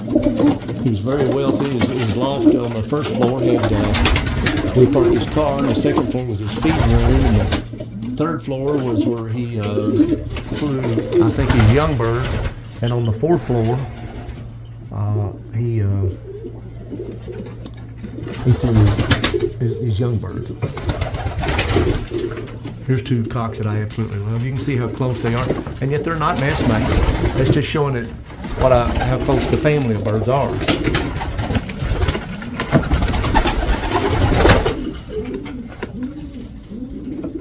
A lot of these birds came down either from hardcore silver cock that flew 600 miles as a young bird for me, or a powder silver cock that had light-colored eyes, banded 300, that flew 500 miles 6 times, and 600 miles 5 times. One of the last great long-distance racing pigeons that I've been associated with. And so I've kept that blood real strong in here, along with hardcore. So every bird here is either directly a child out of or a grandchild out of, pretty much, those 2 cockbirds. And like I said, they're 600-mile pigeons. And this is what 600-mile pigeons look like. Sions.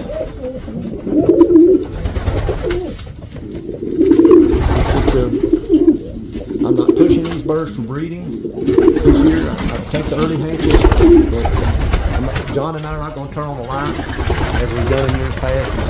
We trying to raise birds in the snow and ice. There'll be some of these birds that will raise, some of them won't.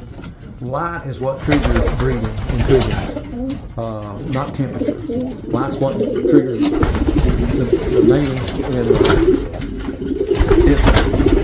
all life, whether it's deer or horses or pigeons.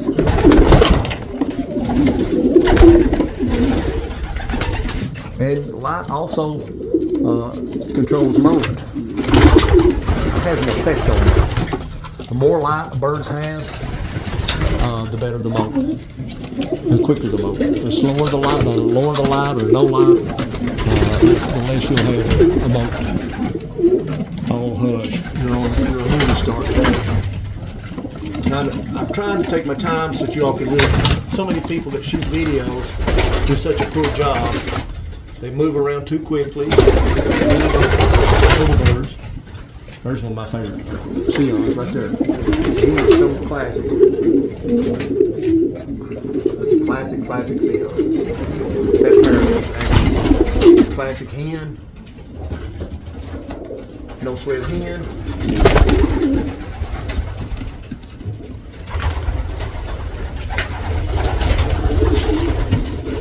I wish all my hens were exactly like that. You see, she's got a little gray in her. You'll see this cock, his head, a lot of the Sions, the red checks and the silvers, will have a lighter colored head than they do the rest of their body. That's real typical with a lot of the Sions.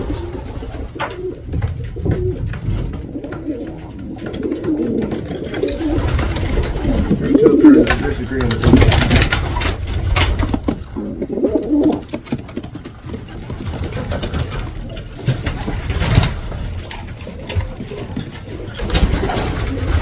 People say, what is their training method? And I said, well, first of all, you got to have healthy birds. And John and I, we were training the birds out. We would take them 5 miles out. Sometimes we take them 1 mile out. Then we take them 5 miles out. Then we take them 20 miles out. And we eventually realized that we got just as good a result by just taking the birds out on the first toss about 20 miles.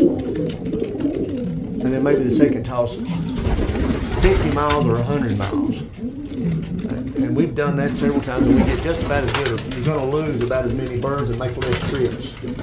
High school wanted to go, he made 10 trips, and I'd make for 1 or 2 that we made on training. There's that grandson. I can spot the hard, fatty babies because they've all got a look to them. You'll have families within your families or slight different variations of your family within your family. Some of them will be a little more round-headed, a little different color. You'll be able to recognize, I know exactly where that line comes from. The hardcore silvers usually will have a little gray in them. It'll be a dark gray. And they're not showy at all. We're about to finish up here. I want to talk about over on this other side, these were John keeps his whites.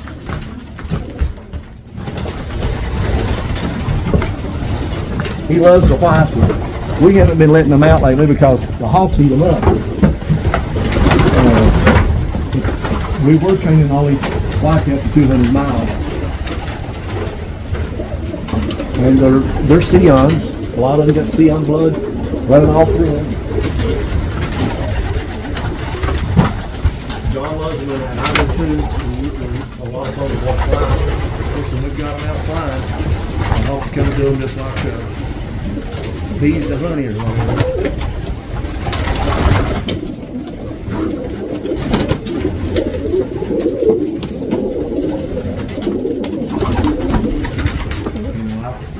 We talked about it before, John, the business of flying whites at funeral homes and weddings and stuff. And eventually down the line we may do it again. I'm not particularly.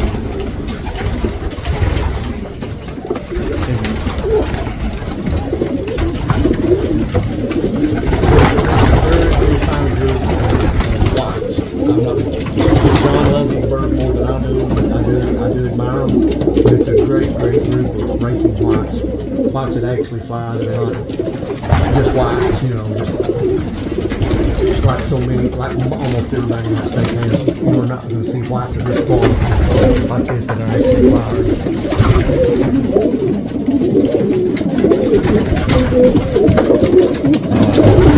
We've taken whites down 200 miles and flying them. And at one time I had the whites that I let down 1,000 miles and actually got 2 whites to come home from 1,000 miles. It was 2 males, so I couldn't make them together. Although I didn't know it was 2 males, and for a little while I tried unsuccessfully. So I figured out that they were both males.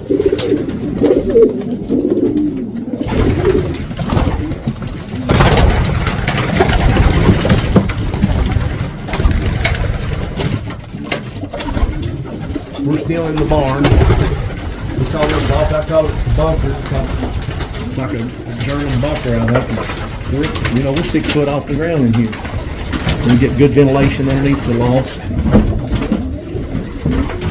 course, stay bone dry. Anyways, we'll go up here to the...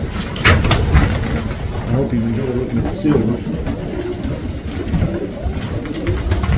You'll not find a better group of silvers, period. I'm getting ready to go into another loft right now. John built this loft. Did absolutely a great job, and he just got through building brand new aviaries. He built those this summer. Did a fantastic job on those with treated wood. Of course, you know, wood and wire and everything, all that lumber went up. But all the blue bars are kept in here. I've got 70 blue bars in here, and these are all birds that are fairly closely related to each other. They go back again onto that famous blue cock Leroy. You know, Luke Curtis, if that Leroy blood at one time, he sent 12 birds out to 600 miles in a race up in New York. This is all, you can find all this information if you research enough. He sent 12 birds on a 600-mile race, and all 12 of those birds landed together right at dark. I think they flew for 14 hours or something. There's never been anybody in the United States that's ever had that kind of results on a 600-mile race, and they were all Leroy blood. And I'm the only guy, I believe, today alive that has maintained that Leroy blood. I worship it, and you'll see it right here. Is Leroy back? Well, they got Leroy in the 1930s, so 70 years, 20 years. Here's Leroy's babies 90 years later.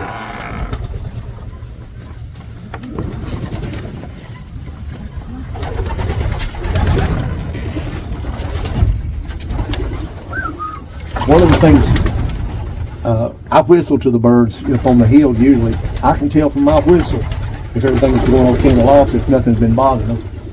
They respond, they'll come out in the aviaries and look up at me. I love my blue bars. I love all my birds, but I really love this family of blue bars. This has taken a long time to get these birds to look like this. I'm so thrilled with them. Try to keep it up, so we'll move around a little bit. That one little hen that's got that tuft on her head up there, she got pecked real bad as a baby, and that's probably the best, one of the two top breeding hens that I own. She is a full sister to Summertime, which led the entire United States and Africa in the races. That's what Summertime looked like, and that blood has done so well. It also flew well in Victoria Falls, and it's I can't brag on it enough. And they're beautiful birds. Her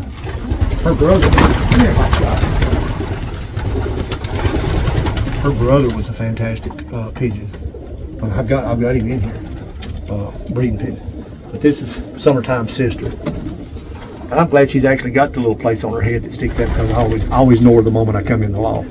And she's a little more open-vented. She's not open-vented, but she's a little more open-vented than any pigeon I got. But they've got that homing instinct out as good as you can get it. They've really got it. And they beat all the other great pigeons in the world. You know, they beat whoever big name you can throw at me, that's who they beat. One of the things you'll see with my family of blues, these Leroy blues, these No Sweat Sions, besides them being gorgeous, is that they're very much alike.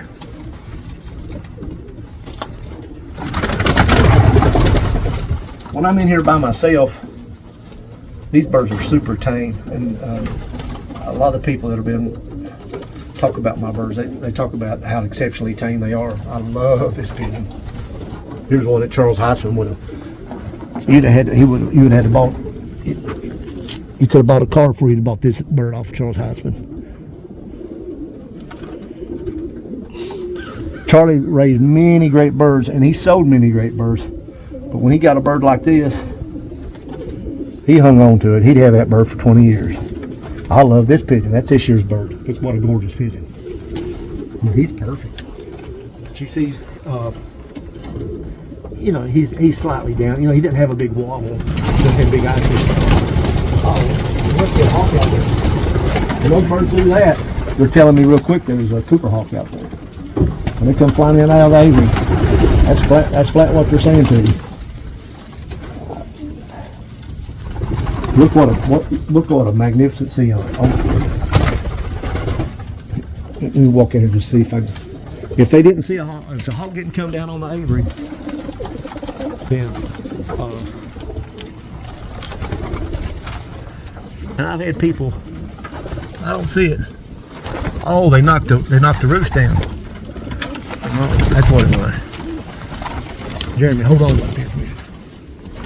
You straighten this up. It'll just be shooting dirty.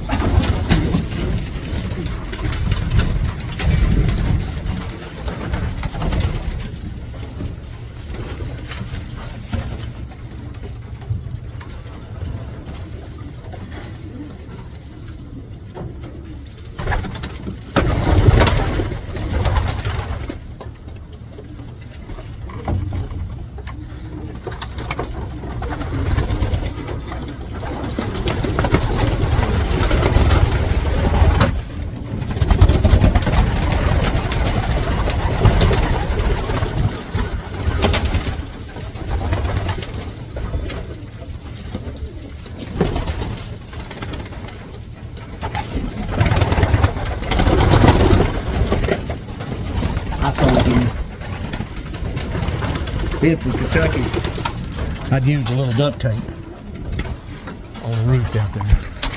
Duct tape fixes everything, you know. And of course it didn't work.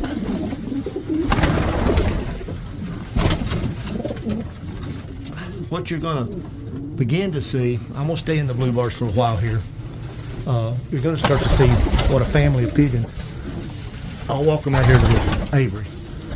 But one of the big things I want to show everybody is what a family of pigeons looks like. Not just pigeons, racing pigeons, but a true family developed by one man, where they all have common ancestors. There's my #1 breeding hen this year as far as I'm concerned. I'll tell you why later. I'll catch her. I love this hen here. Look how gorgeous that hen is. Oh my goodness. What more do you want in a racing pigeon? Come on. Come on. There you go. Come on, walk outside. Jeremy's going to come out there with his judge. I want you to get me with the boat. But here they all are, almost all 70 of them. We've got that going. You're spending them all way.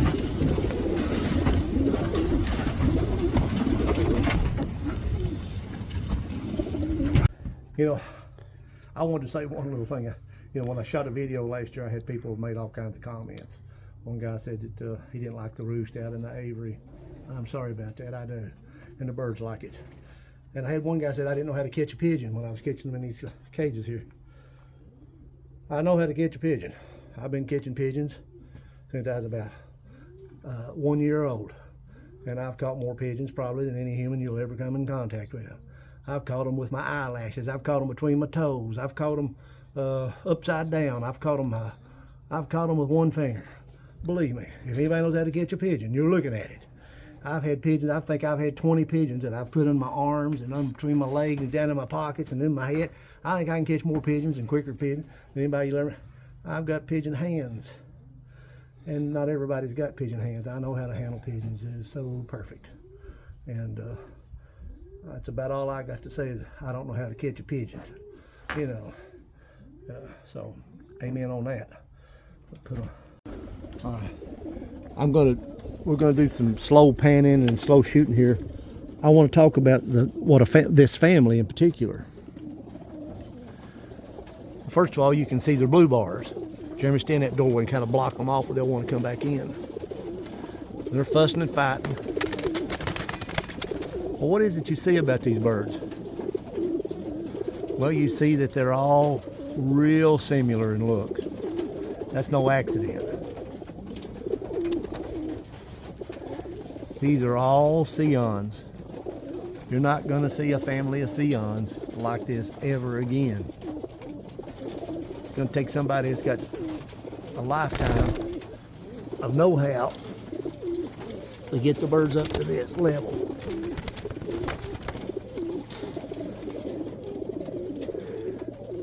These birds have basically the same kind of face. They are basically the same size. They're medium-sized birds. There's a variation in their eyes all the way from light violet to the red-orange eye that Charles Heitzman likes. They're all closed in the back. Every single bird closes in the back. Every single bird is tight-vented, reasonably tight-vented. I got, like I said, I had the one hen with the tuft on her head. She's not, but heaven, she's got such a breeder.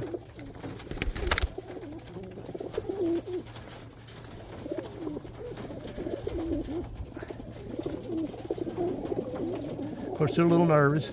I've got them all bunched up. They don't like being that tightly bunched up. And Jeremy's in here with me right now. There's 2 babies in here, that the last 2 babies I bred this year that I'm going to keep. Looks like a cock and a hen out of the pair I rate is my number 1 pair right now. You'll see this little hen right here has got an aluminum band on it. The old bands that we had back in the 1950s and 60s. Turn around there, baby, and see it. On her other leg there, you can't see her, she won't turn. But if I band a bird with one of those aluminum bands like that, probably never going to fly, probably only going to breed from it.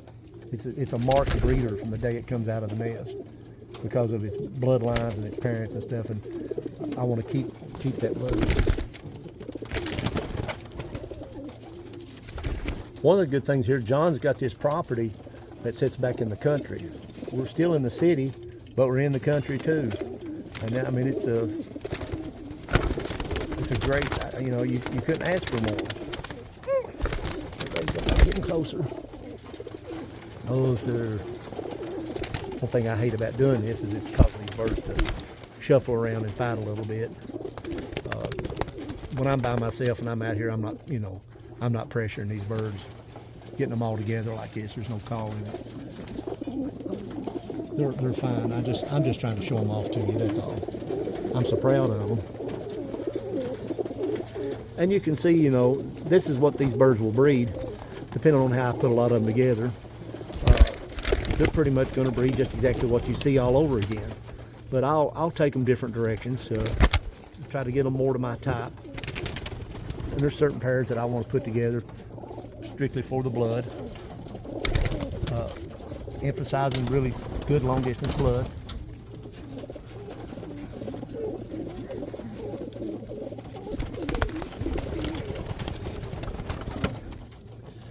I'm taking my time again. I'm doing this for you all to see these birds, because like I said, you're not going to see any pigeons like these, period, let alone Sions or not.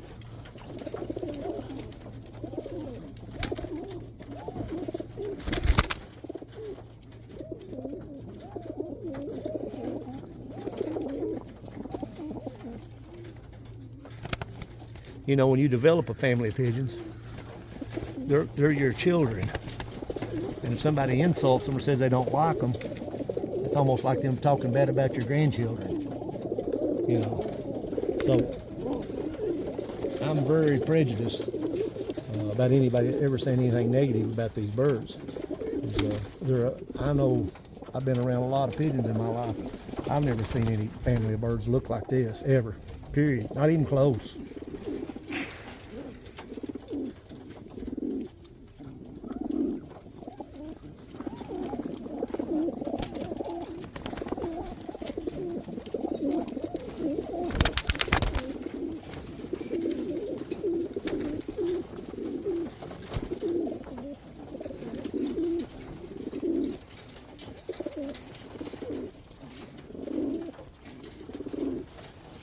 And I've had, when we showed this video last time, I had out here in this aviary, I've got all these sticks up out here. I've got every kind of stick, broom handles, tobacco sticks, pipes and everything else. These birds love this. If somebody doesn't like it, I'm sorry. I'm not worried about what other people like. I'm worried about what the pigeons like. I continuously harp on one fact: if you've got happy pigeons, you're more likely going to have healthy pigeons. You know, this aviary, these roosts go right up to the top here, and a lot of times I'll have Cooper hawk to get brave, or not get brave, he just gets hungry, and he'll make a run on these birds. Jump down through the, and I've had a Cooper hawk actually catch a bird through through these. Caught one over here by this water one time and killed it.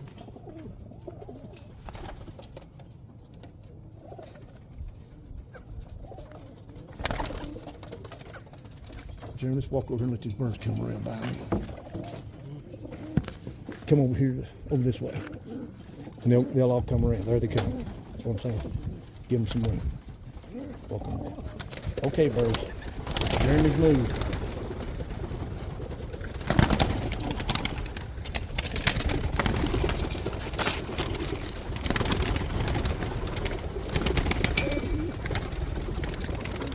You can go back inside.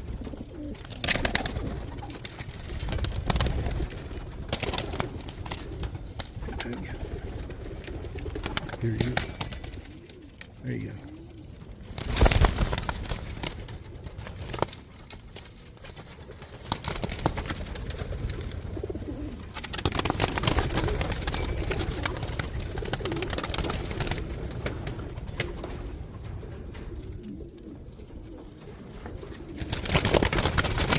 Come on. Let's go.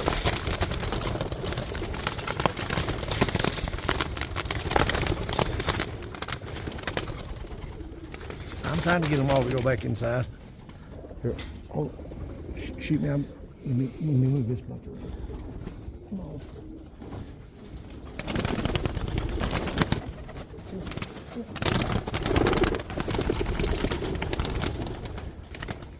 Come on, do it. Good, Johnny. You did that.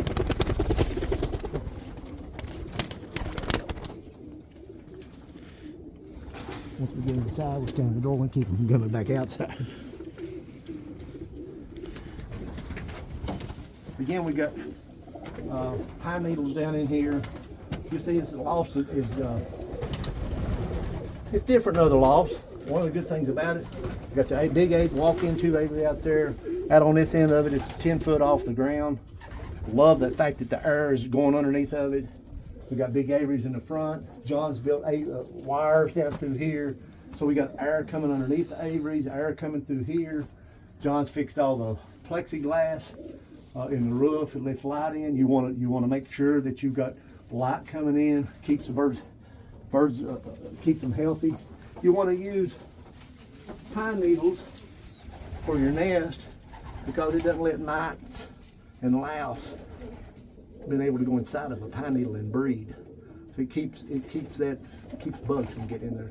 The best thing you can use is this along with tobacco stalks, ground up tobacco stalks. The tobacco will kill bugs. Here's this little baby I was talking about. Come here, you little hot shot. I'm liking her more and more and more. I love this baby. She's quick, little baby. She's just out of the nest today. She's quick already. Honey, you don't have to worry. You're going to be with no sweat for eternity. But I wanted to show you this little band. You all you old timers know what these aluminum bands are. This one's a 1980 band. I don't have very many of the old aluminum bands. Her vent's already tight and everything else. And she's quick. That's gonna be a great pigeon. Yeah, that's it. That's out of a good pair. But when I put one of those bands on a pigeon, hey, it's gonna stay with me till hell freezes over. You know, this bird's so well bred that I want to keep that blood no matter what. I've got to, you got to maintain certain blood running through your family. You got to keep that blood going all the time, and that's what she's gonna do. And that's why right now, here it is, November 26th, and I've got a baby like that. You don't have to do what everybody says to do. Oh, you got to break your birds up in May or June. And oh, you put your birds back together, around the end of November. And you do this and you do that, because that's what we do, and that's what we've been told to do. You don't have to do all that stuff. Nobody ever thinks. You do what you want to do with pigeons. And right here, this shows them pretty good. What a group of 70 blue bars. Where are you going to see 70 blue bars like this? Block them off right there. I'll walk over here. Let me have just for a second.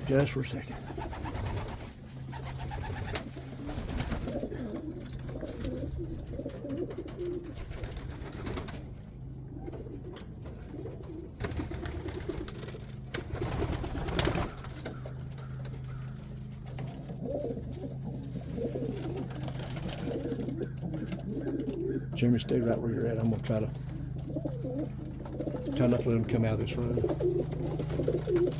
I'm trying to make movie stars out of you all.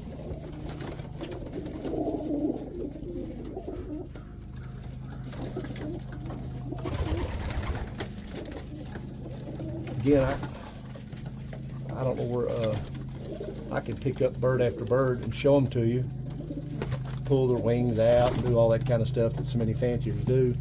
I'm not so sure that shows you too much. I think what I want to emphasize is the family, that you're seeing the same bird over and over. Slight variations. Yeah, there's no two birds in here absolutely identical. Every single bird is the same, I mean, different. But yet they're all very closely related.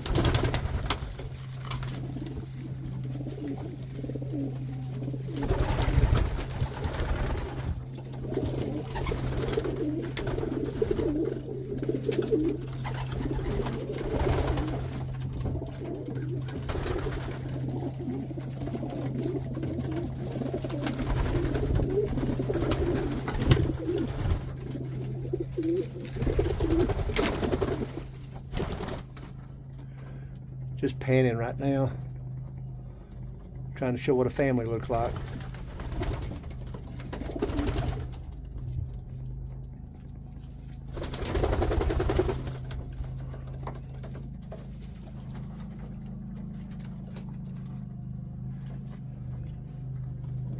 You know, another thing that I'm a bit disgusted about with pigeons, pigeon fanciers, is the photography involved.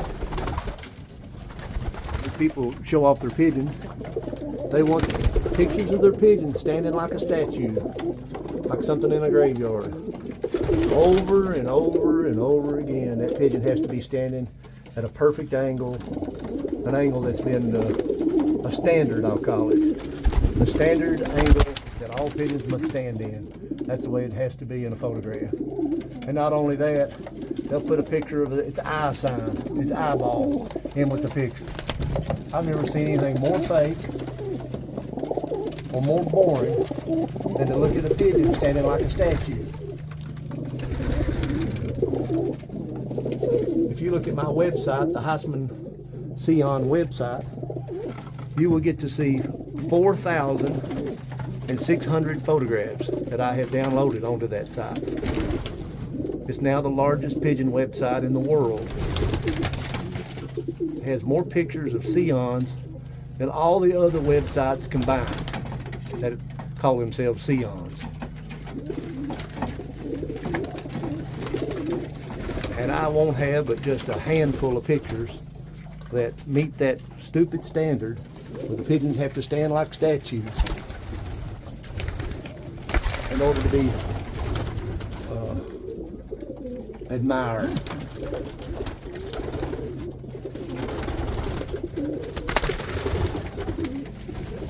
Stay in that doorway. We got a bunch out in this aviary. I'll be able to get a good picture here. That's plenty out there. I don't want.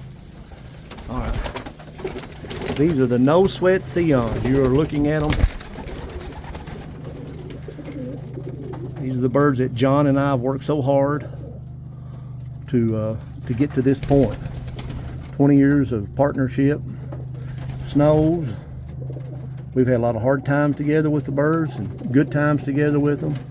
Hopefully this year we'll get to train them again. The last year we didn't do it, but for 10 straight years we did. We both hate seeing the hawks eat them up. That's what the hawks have been doing lately. Cooper hawks every time. Seems like the population of hawks continue to go up, and the population of wild birds themselves are going down. You know, when a hawk kills your bird, it just ruins all your record keeping. You can't really figure out, you know, does this bird have a better homing instinct than the other? How do you calculate you know, one that got eaten into the factor. And that's one of the things I hate about it, because I do pay attention to which birds have the best homing instincts. And so when they get killed by a hawk, you know, you're left back at square one.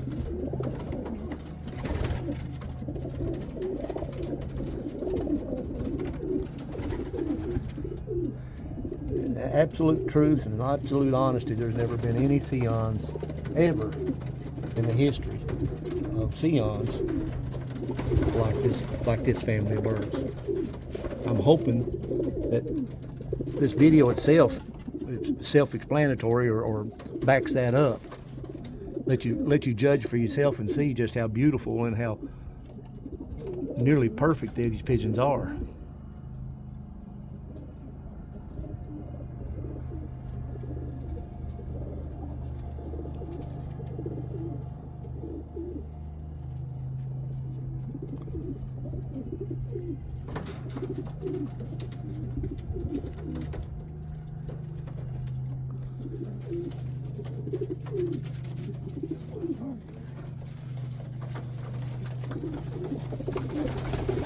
Two young males. They're both this year's male. I thought last year I had some really nice pigeons that I brought into the breeding program. But I swear the young birds that I've added into the breeding program this year, I believe are the best ones that I've ever done. Right there's one of them. That's this year's bird. I mean, just gorgeous, balanced pigeons.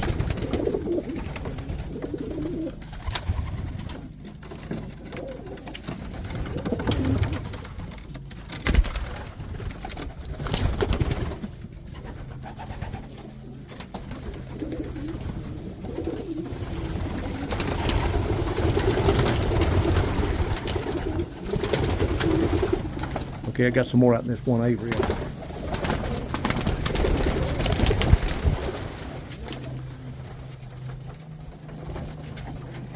I'm hoping y'all are enjoying this. I hate kind of doing the same thing, but I really want you to absorb this family of birds. And I'm saying it over and over again because, again, you're not going to see anything like this. I don't know any loft to go to.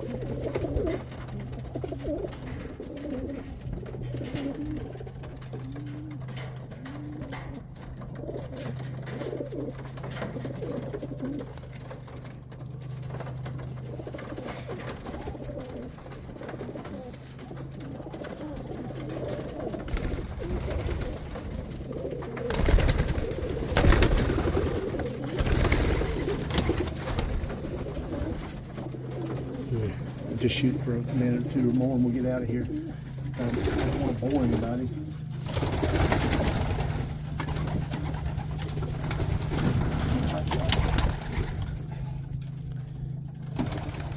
There's a hen real quick. I can tell just by picking it up. You know, like I was telling you earlier, you've got the pigeons within your own family. You know, certain birds that breed certain ways, different colors and types and stuff.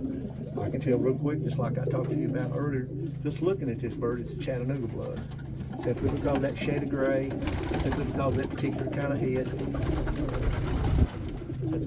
This is my old line Sions here. This is your old, this goes back, this looks real close. Some of the birds look closer like Leroy did than others. And this is a real true old Leroy. Even handles more like the old Leroy blood.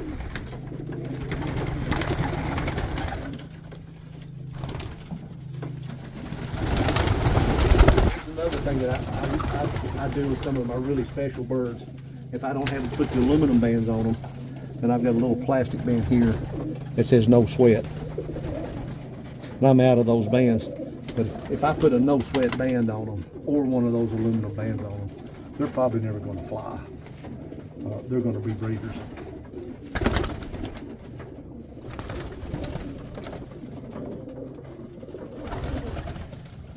When we were showing pigeons, you know, I was the first person in the United States. Let me show one bird here. Right here's a full brother in the summertime, and he's absolutely gorgeous. This big, beautiful cockbird right here. There's two beautiful cocks right here, but the one in the front, I mean, he's almost like a showbird. He's so, you know, he's got a few years on him. He's still not waddled up or anything. But when we showed pigeons, My best competition was Jim Inselhart. I didn't really have any other competition. And one of the things that Jim and I, we talked at length about all kinds of things, but we would try to breed blue bars that had big wide bars. And because if you make blue bar to blue bar over and over and over again, a lot of times you'll breed that bar, it'll start to diminish on you. And generally speaking, your racing pigeons, which are not bred for show at all, will have wider bars a lot of times than the birds that they're breeding strictly to show.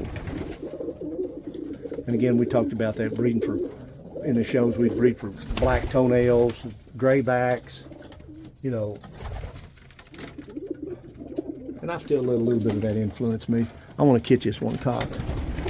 He's just about my favorite cock bird in here. He's one of two for sure.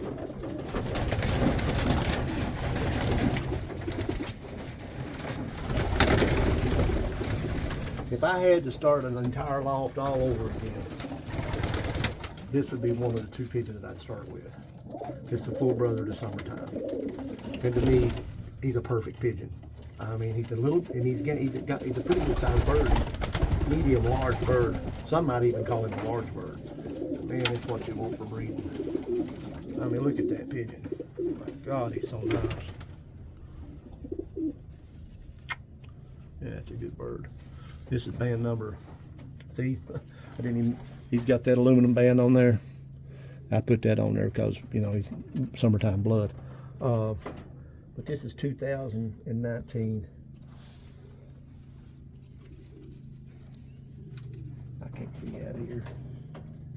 27949. So that tells me he was the 249th bird I bred that year. What a perfect pigeon. You hot shot, you. Get over there.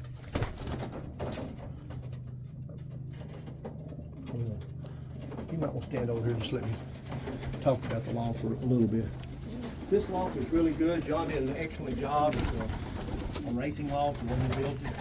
When he said he put the lights in, he's got good ventilation there. He's got a window over there for ventilation. He's got another window for ventilation, another window for ventilation, a big door cut out. It goes down to a walk out into Avery. We got metal door, what we call this. I think we do. And we got a window that opens up over there if we want to open that up in the summertime. You know, just cheap, not cheap, just homemade roofs. You don't have a lot of money tied up in that. You don't have to buy factory homemade roof, factory roofs and everything. And I've tried to put little roosts in all kinds of places too, over here, little walk. We've done all that for the birds' convenience, not for to keep up with them. The birds love this loft. They love all these lofts. Each loft's a little bit different than the others. They love, this one keeps a lot of air. You can come up here when it's 100 degrees and there's a pretty good airflow in it. It's not stagnant air. And they absolutely love that big giant Avery out there. I highly recommend that anybody that's building pigeon lofts to get them well up off the ground, have lights coming through the roof, big Averys, always have a walk-in Avery. Ideally, I think you should have walk-in Averys on both sides and big Averys in the front. That, in other words, you've got air coming in from 3 different directions on a rectangular square building. I believe that birds will have better air that way, be healthier that way. But we'll get out of the blue bar. I'm getting ready to go into another loft. We call this the chicken house. This is an old converted chicken house. It's also where I keep 40 brick reds. All these birds are brick reds in here, and they're fantastic pigeons.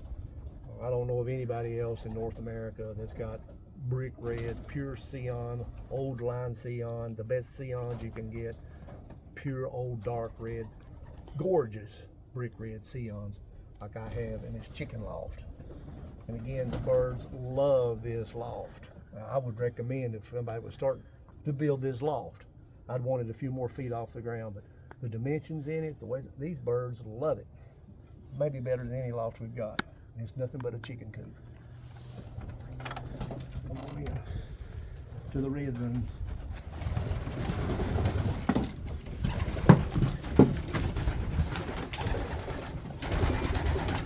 There you can see this time cone.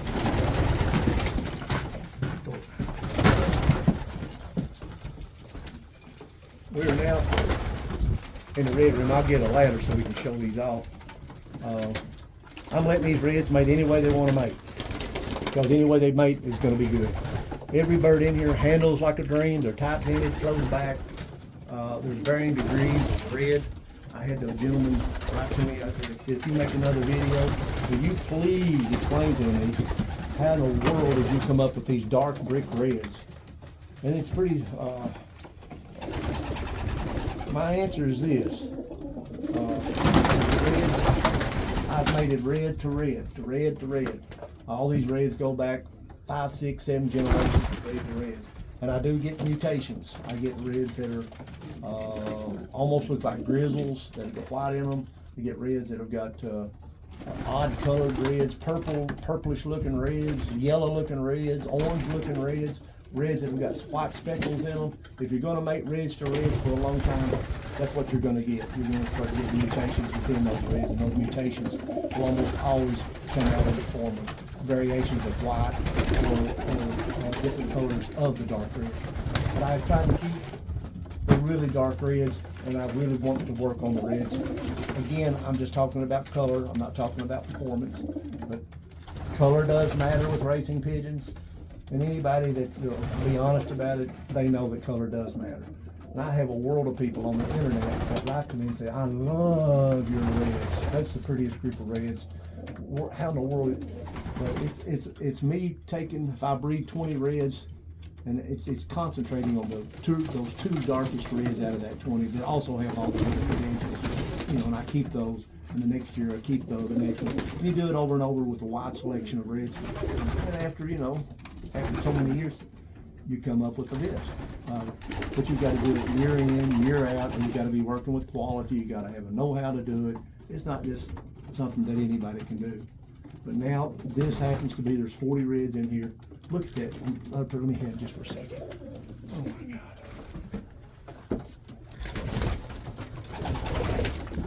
Jeremy, stir it up.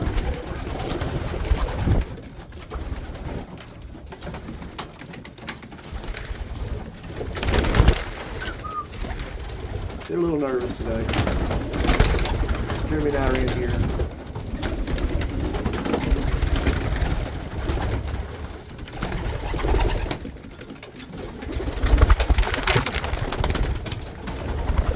Like I said, these birds are normally super tame.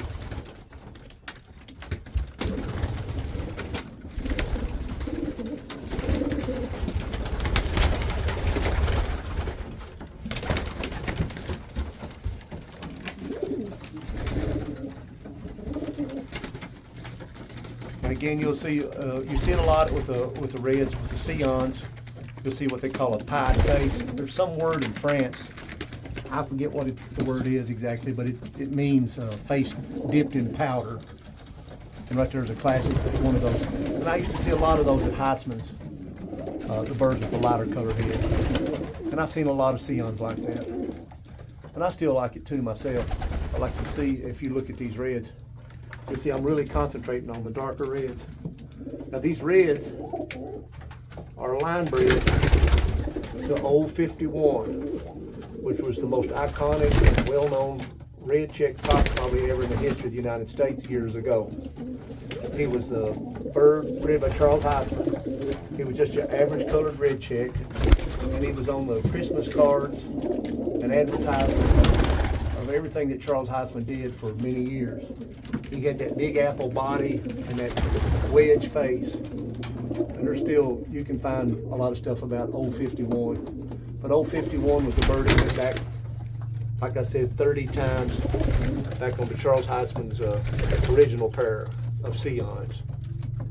And again, like I said, that original pair, they were really common looking red checks. They weren't dark reds like this at all. And none of them were really as good looking as these reds. Look, this red in here is better looking than 1033 or 1104 were. These birds have gotten to look like this because of my selective breeding. You know, Charles Darwin, going back to him, in nature, everything has natural selection. Things breed from naturally. responses back to the environment that they're in. And it's the survival of the fittest, and the ones that live are the ones that produce. But with pigeons, that's not true. These are birds that are selective breeding. And that's what interested Charles Darwin. Charles Darwin was raised racing pigeons, and a big lot of his, not racing pigeons, but pigeons. And he belonged to 3 different pigeon clubs or societies in England, which was an honor to join back in those days. And he liked it because people were able to selectively breed exactly what they wanted in pigeons, and could make changes in the form of a bird relatively fast compared to what nature does. I could, in 3 or 4 generations, I could have birds darker, smaller, or whatever it is that I selectively bred for. In nature, it doesn't work that way. It takes millions of years for any form to come up as it is. And because he understood all the different breeds, his most favorite pigeons were the dragoons. He loved dragoons. And his ideals about selective breeding and natural selection, a lot of people think it had to do with the finches in the Galapagos Islands. He thinks that there were a lot of different variations of the finches on the different islands in the Galapagos. And he realized and theorized that those finches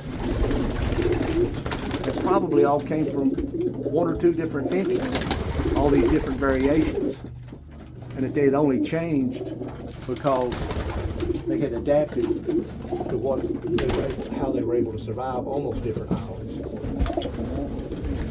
And the same thing about the turtles in the Galapagos Islands. He realized that certain turtles had long necks or short necks and other features because of the terrain they grew up in. They were able to survive in. But with pigeons, again, it's not that true. We can breed for what we want. Some of these reds are, the red coloring goes down along their chest, and like I'm showing here, some of them it breaks off. I'm trying to breed darker reds that really come down. A lot of my reds look like they've got black eyes, but like in so many Sions that are called black-eyed Sions, they're usually a dark chestnut brown or a dark violet eye with a green colored inner circle in them, or green bits in them. Right up here is a much more typical Heitzman Sion. These birds aren't particularly red velvets.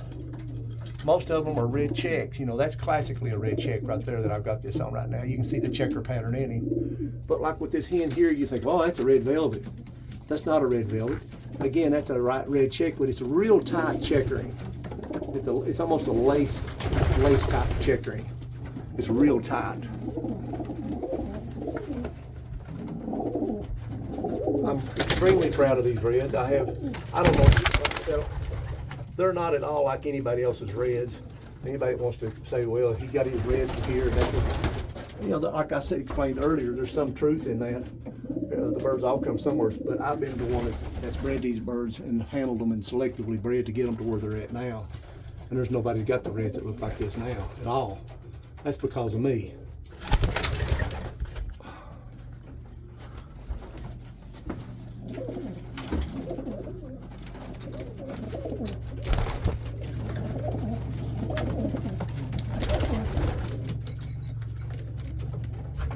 I really don't want any birds to lay too much right now. I don't care if a parrot here and there do.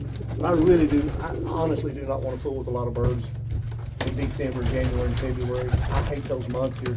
We have to get water from the creek. I bust up ice on the creek and carry the water up to these lofts. Hillsides full of snow and ice. I slip and fall. And birds, if they've got eggs or babies, it's hard for them to raise them. And that when they get off the nest, they wind up. Some of them get freeze to death. You feel like you're spinning wheels. It aggravates you.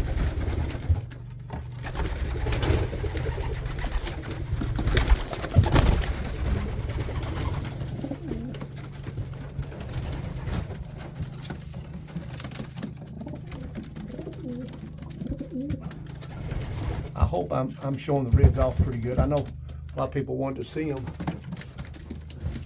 This is a much stronger group of Breds than I had last year. I've kept all these good Reds. John and I'll be breeding at them and flying them this year. You know, there's nothing more beautiful than watching a Red land on the roof of your loft. Of course, the hawks think so too.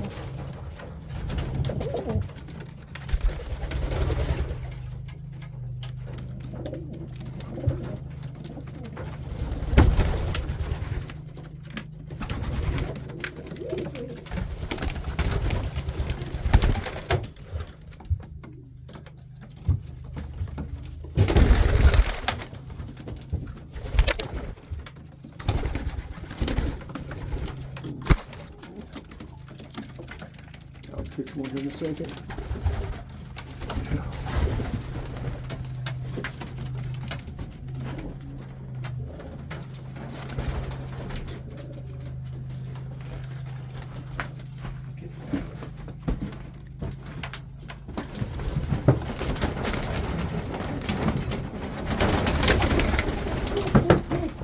Oh, hush. Thanksgiving's over with. You're not on the menu. You are not on the menu. It's a beautiful red hen here. Big hen. I love to breed from these big hens. And see, I can tell. We'll step outside. I can tell it's a hen right on the go because of the color. Like I was talking about. A classic example of what a hen, the color on a hen looks like. She's got, see the red in her tail, the tan. That's what a hen color would be. This color. If it was a male, it'd be black. So she's an exceptionally beautiful hen. Look there, she's got no sweat band on her. Like I said, I knew she was going to be this way when she was 5 days old. And she is. That's a great racing eye. That eye right there has probably been the kind of eye that has consistently won more races at all distances in the United States than any other eye. That red, orange, yellow eye. That's what you see over. I know you see all kinds of variations and you see every kind of animal, but if you was to add them all together, that would be the eye. And here's one of the things about this particular red. She's got red out here on the tips of her flights. You don't see very many reds that actually come on out to where even the tips of the flights are red like that. I love that. And she's red all underneath here. She's red all underneath her wing. You know, so she's a again, as I was talking about the dinosaurs. Dinosaurs have, if you look at a T-Rex, they've got these 3 toes that go out that way and the 1 toe goes back. These pigeons are all theropods. They're dinosaurs. They're little bitty dinosaurs, feathered dinosaurs. And it may hurt you to believe that, but if you'll do a little bit of paleontology work, study, and actually look up about the evolution of birds, you'll find that No Sweat knows what he's talking about. Come on back here. I think one thing I might try to do. There you go. Hang on, you stay right here. I'll give it back.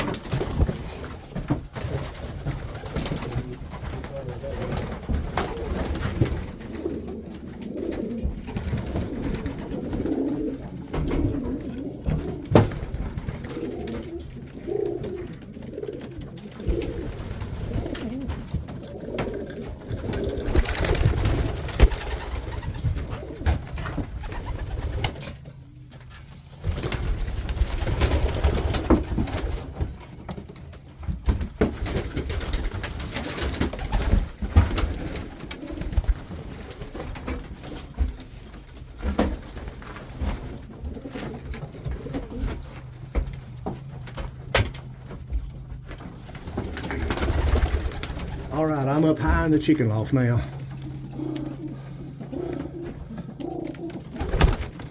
I'm hoping that you'll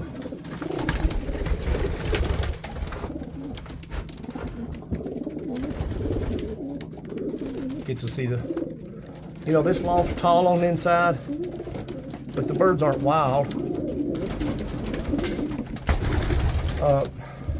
A big, tall, open loft, yes, it'll have some tendency to make the birds be a little more wild than they might want to be or should be. But if you've got tame pigeons, they're going to be tame pigeons if you've got a huge loft to fly them in or a tiny loft. I've seen extremely wild pigeons in little tiny lofts, and I've seen very tame pigeons like these in a big open loft. It has to do with what you select for. So, and it's been proven that the environment itself a lot of times doesn't have that much of an effect on whether a bird's wild or not. But again, there you are listening to people in the sport telling you, oh, you've got to have a loft, it's got little tiny rooms where you're right up against the birds, rubbing against them before you can have tame pigeons. If your room's very big, you'll have wild pigeons. Well, as usual, ignorance reigns supreme, because that's absolutely not true. You can have a cow out in a 500-acre farm that's absolutely tame, and you can have a cow in a 200-foot pen that's absolutely wild. Anybody that's raised cattle knows what I'm talking about. And of course, farmers don't like wild cows, and I don't like wild pigeons. And the way you'll know if you've got a pigeon is probably at least what you want to keep and don't want to keep, among many of the other factors, besides the pigeon itself. You don't want to keep wild pigeons. And if you've got pigeons that are butting against the aviaries, flying real wild through the loft, hit you in the face, or when you walk in, do everything they can to get away from you, or just nervous pigeons, then you need to get rid of those pigeons. You don't want nervous pigeons.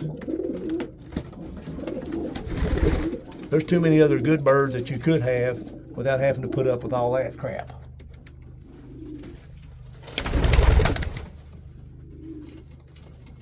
The lofts should be bone dry. That's a big thing. I've been in a few lofts here just recently, and I think one of the reasons that the birds weren't exactly as healthy as they should be is I could almost smell a certain degree of moisture in that loft. You had good birds, but they weren't as healthy as they should be, and I really believe it was because for whatever reasons, the loft was somehow having too much moisture in it. They've got to be bone dry. And wooden lofts are your best lofts.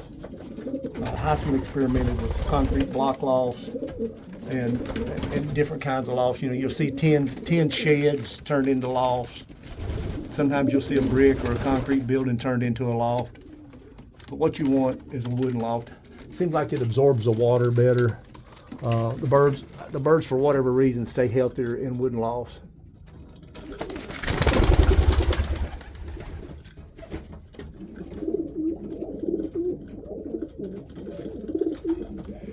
Again, I don't believe you're going to go into any loft in the United States and find 40 brick red Sions bred for long distance that even begin to look like or compare to these pure old family of Sions that I have here. If you do find some brick reds, they won't be birds that can fly 600 miles a day and fly against the best in the world and beat them. That I ain't seen. But you're looking at them now. And you can even look at the way these birds are medium in size and really almost perfect pigeons, perfect in every way. The right size you want, right dispositions. You got the look. Sometimes you don't have to have anybody tell you anything if it looks good. If you look at a Ferrari, you don't have to have anybody tell you that it's a good car or a fast car. You can see by the lines in it.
Charlie, Charles Heitzman, he didn't like me when called him Charlie. He always wanted to be addressed Mr. Heitzman. And I tried to, if I wrote about him. And I wrote more articles about Charles Heitzman than anybody that ever lived. More articles than everybody combined.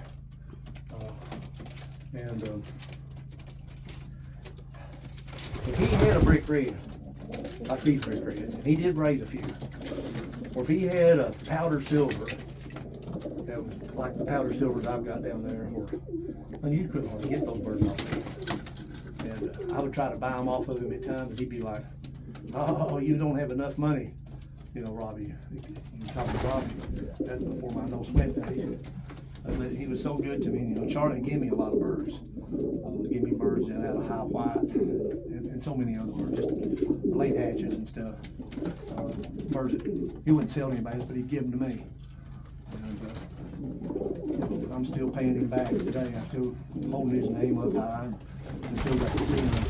You know, there's been three main people who have had Sions to the extent that I'm doing.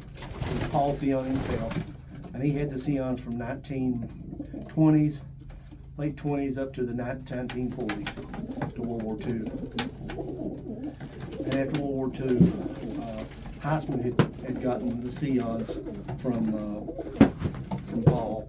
He got them before World War II in the 1930s, and he kept them from the 1930s all the way up into the late 1970s. So he had them for 40 years. Sion had them for 20 years. And I've had them for 60 years. I've had them as long as Paul Sion and Heitzman combined. So it's been us three. We've all had the same pigeon. And, you know, I'm sure there's going to be somebody else come along that'll try to do what Sion like I have. I hope so. You know, when they talk about all families of birds can't fly, well, it's mainly because in the United States or wherever, everybody's out crossing. Everybody wants instant success. Nobody wants to wait for anything nowadays. Everything, you know, it's got to be now. And so we'll cross that bird with that bird, and we'll get good birds out of them. They don't want to take out the time to breed these families like this.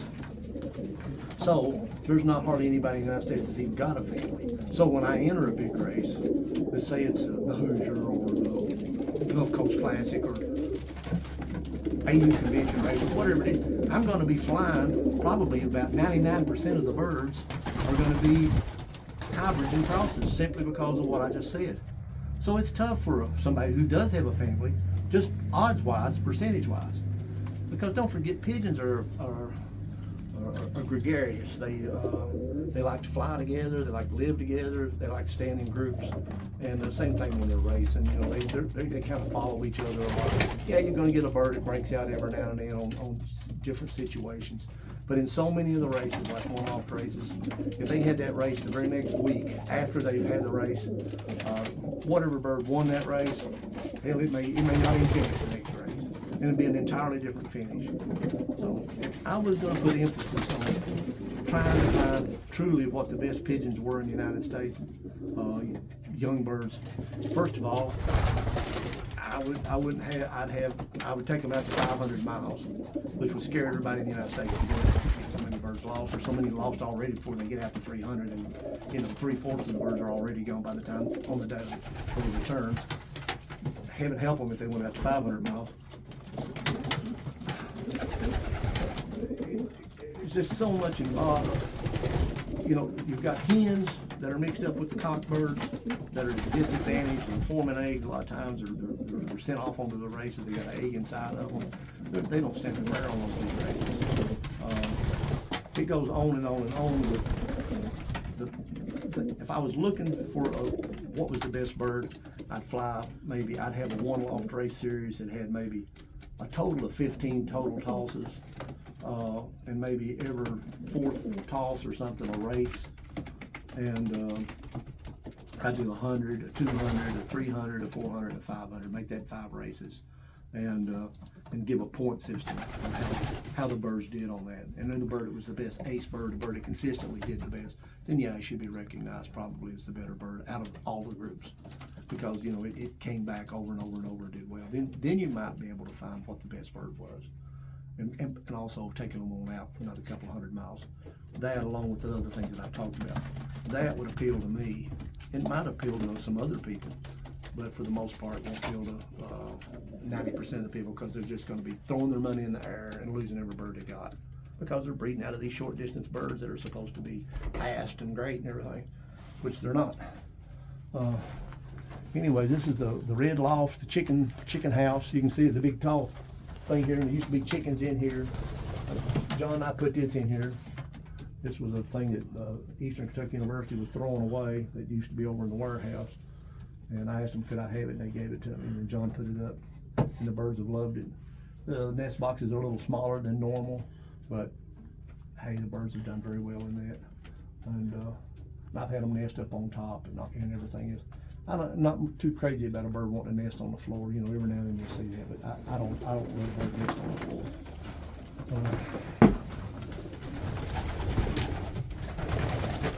Pretty much it right here. Well, I'm down on the creek. This is where I get all my water during the winter months, really starting all of December, January, February, and probably half of March, maybe 4 months out of the year. The water comes from right here, and I keep a little dam built up right here, and try to catch water. We haven't hardly had any rain in Kentucky for several months. The river's down and the creeks are down, so this water in the creek is way down right now. But I try to keep it raked out and clean, and this is what the birds drink. They've stayed very healthy out of it. My birds are generally have got a natural immunity. I don't give my birds any medicines. Don't give them any shots of any kind. Don't give them anything special.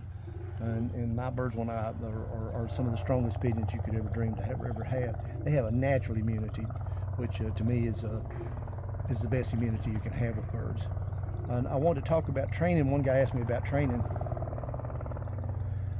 What I do right now, if I raise 200 young birds this year, John and I do, and John and I are going to start taking them back out and training them, we'll probably take them at least 50 miles on first toss. 50 miles. And we'll lose 25 of them, 30 of them. We'll have birds that come back on the second day and that kind of stuff. Then we'll give them maybe a week, maybe a little longer, and then I'll take them all the way to Jellicoe Mountain, 100 miles next toss. And again, I'll lose 25 of them or so. And so I went from 200 birds down to 100 birds in 2 tosses, which is probably what a lot of people are going to do if they take them 5 miles, 10 miles, 20 miles, 50 miles, 75 miles. They take them 6 tosses, and they're going to be, when they get to 100 miles, they've lost about half of them too. And then I have jumped the birds almost. If I get them to 100 miles, I'll give them a week or two's rest and take them 200 miles down to Chattanooga, or take them all the way to 500 miles. And if I'm going to take them 500 miles, I try to keep them back for 3 weeks. I love pigeons that have gone from 100 miles to 500 miles their next toss. They're usually second day birds, but they're usually very, very good pigeons. And when you start getting those second day birds back from 500, young birds, I'm talking about young birds, then you've got good pigeons. And you don't have to go fly your birds in a club or listen to who says this or who. You know yourself that you've got good pigeons. You don't have to compare them to anybody else or know anything else. You know you've got good pigeons. I don't have to go to a club or I don't have to go to a show to know that I've got good pigeons. I don't have to have some stranger judge my pigeons to tell me I got good birds. And I don't have to have somebody somewhere here in Kentucky or any other place tell me if I've got good pigeons. I know. I've been doing it for 65 years. I know what I got.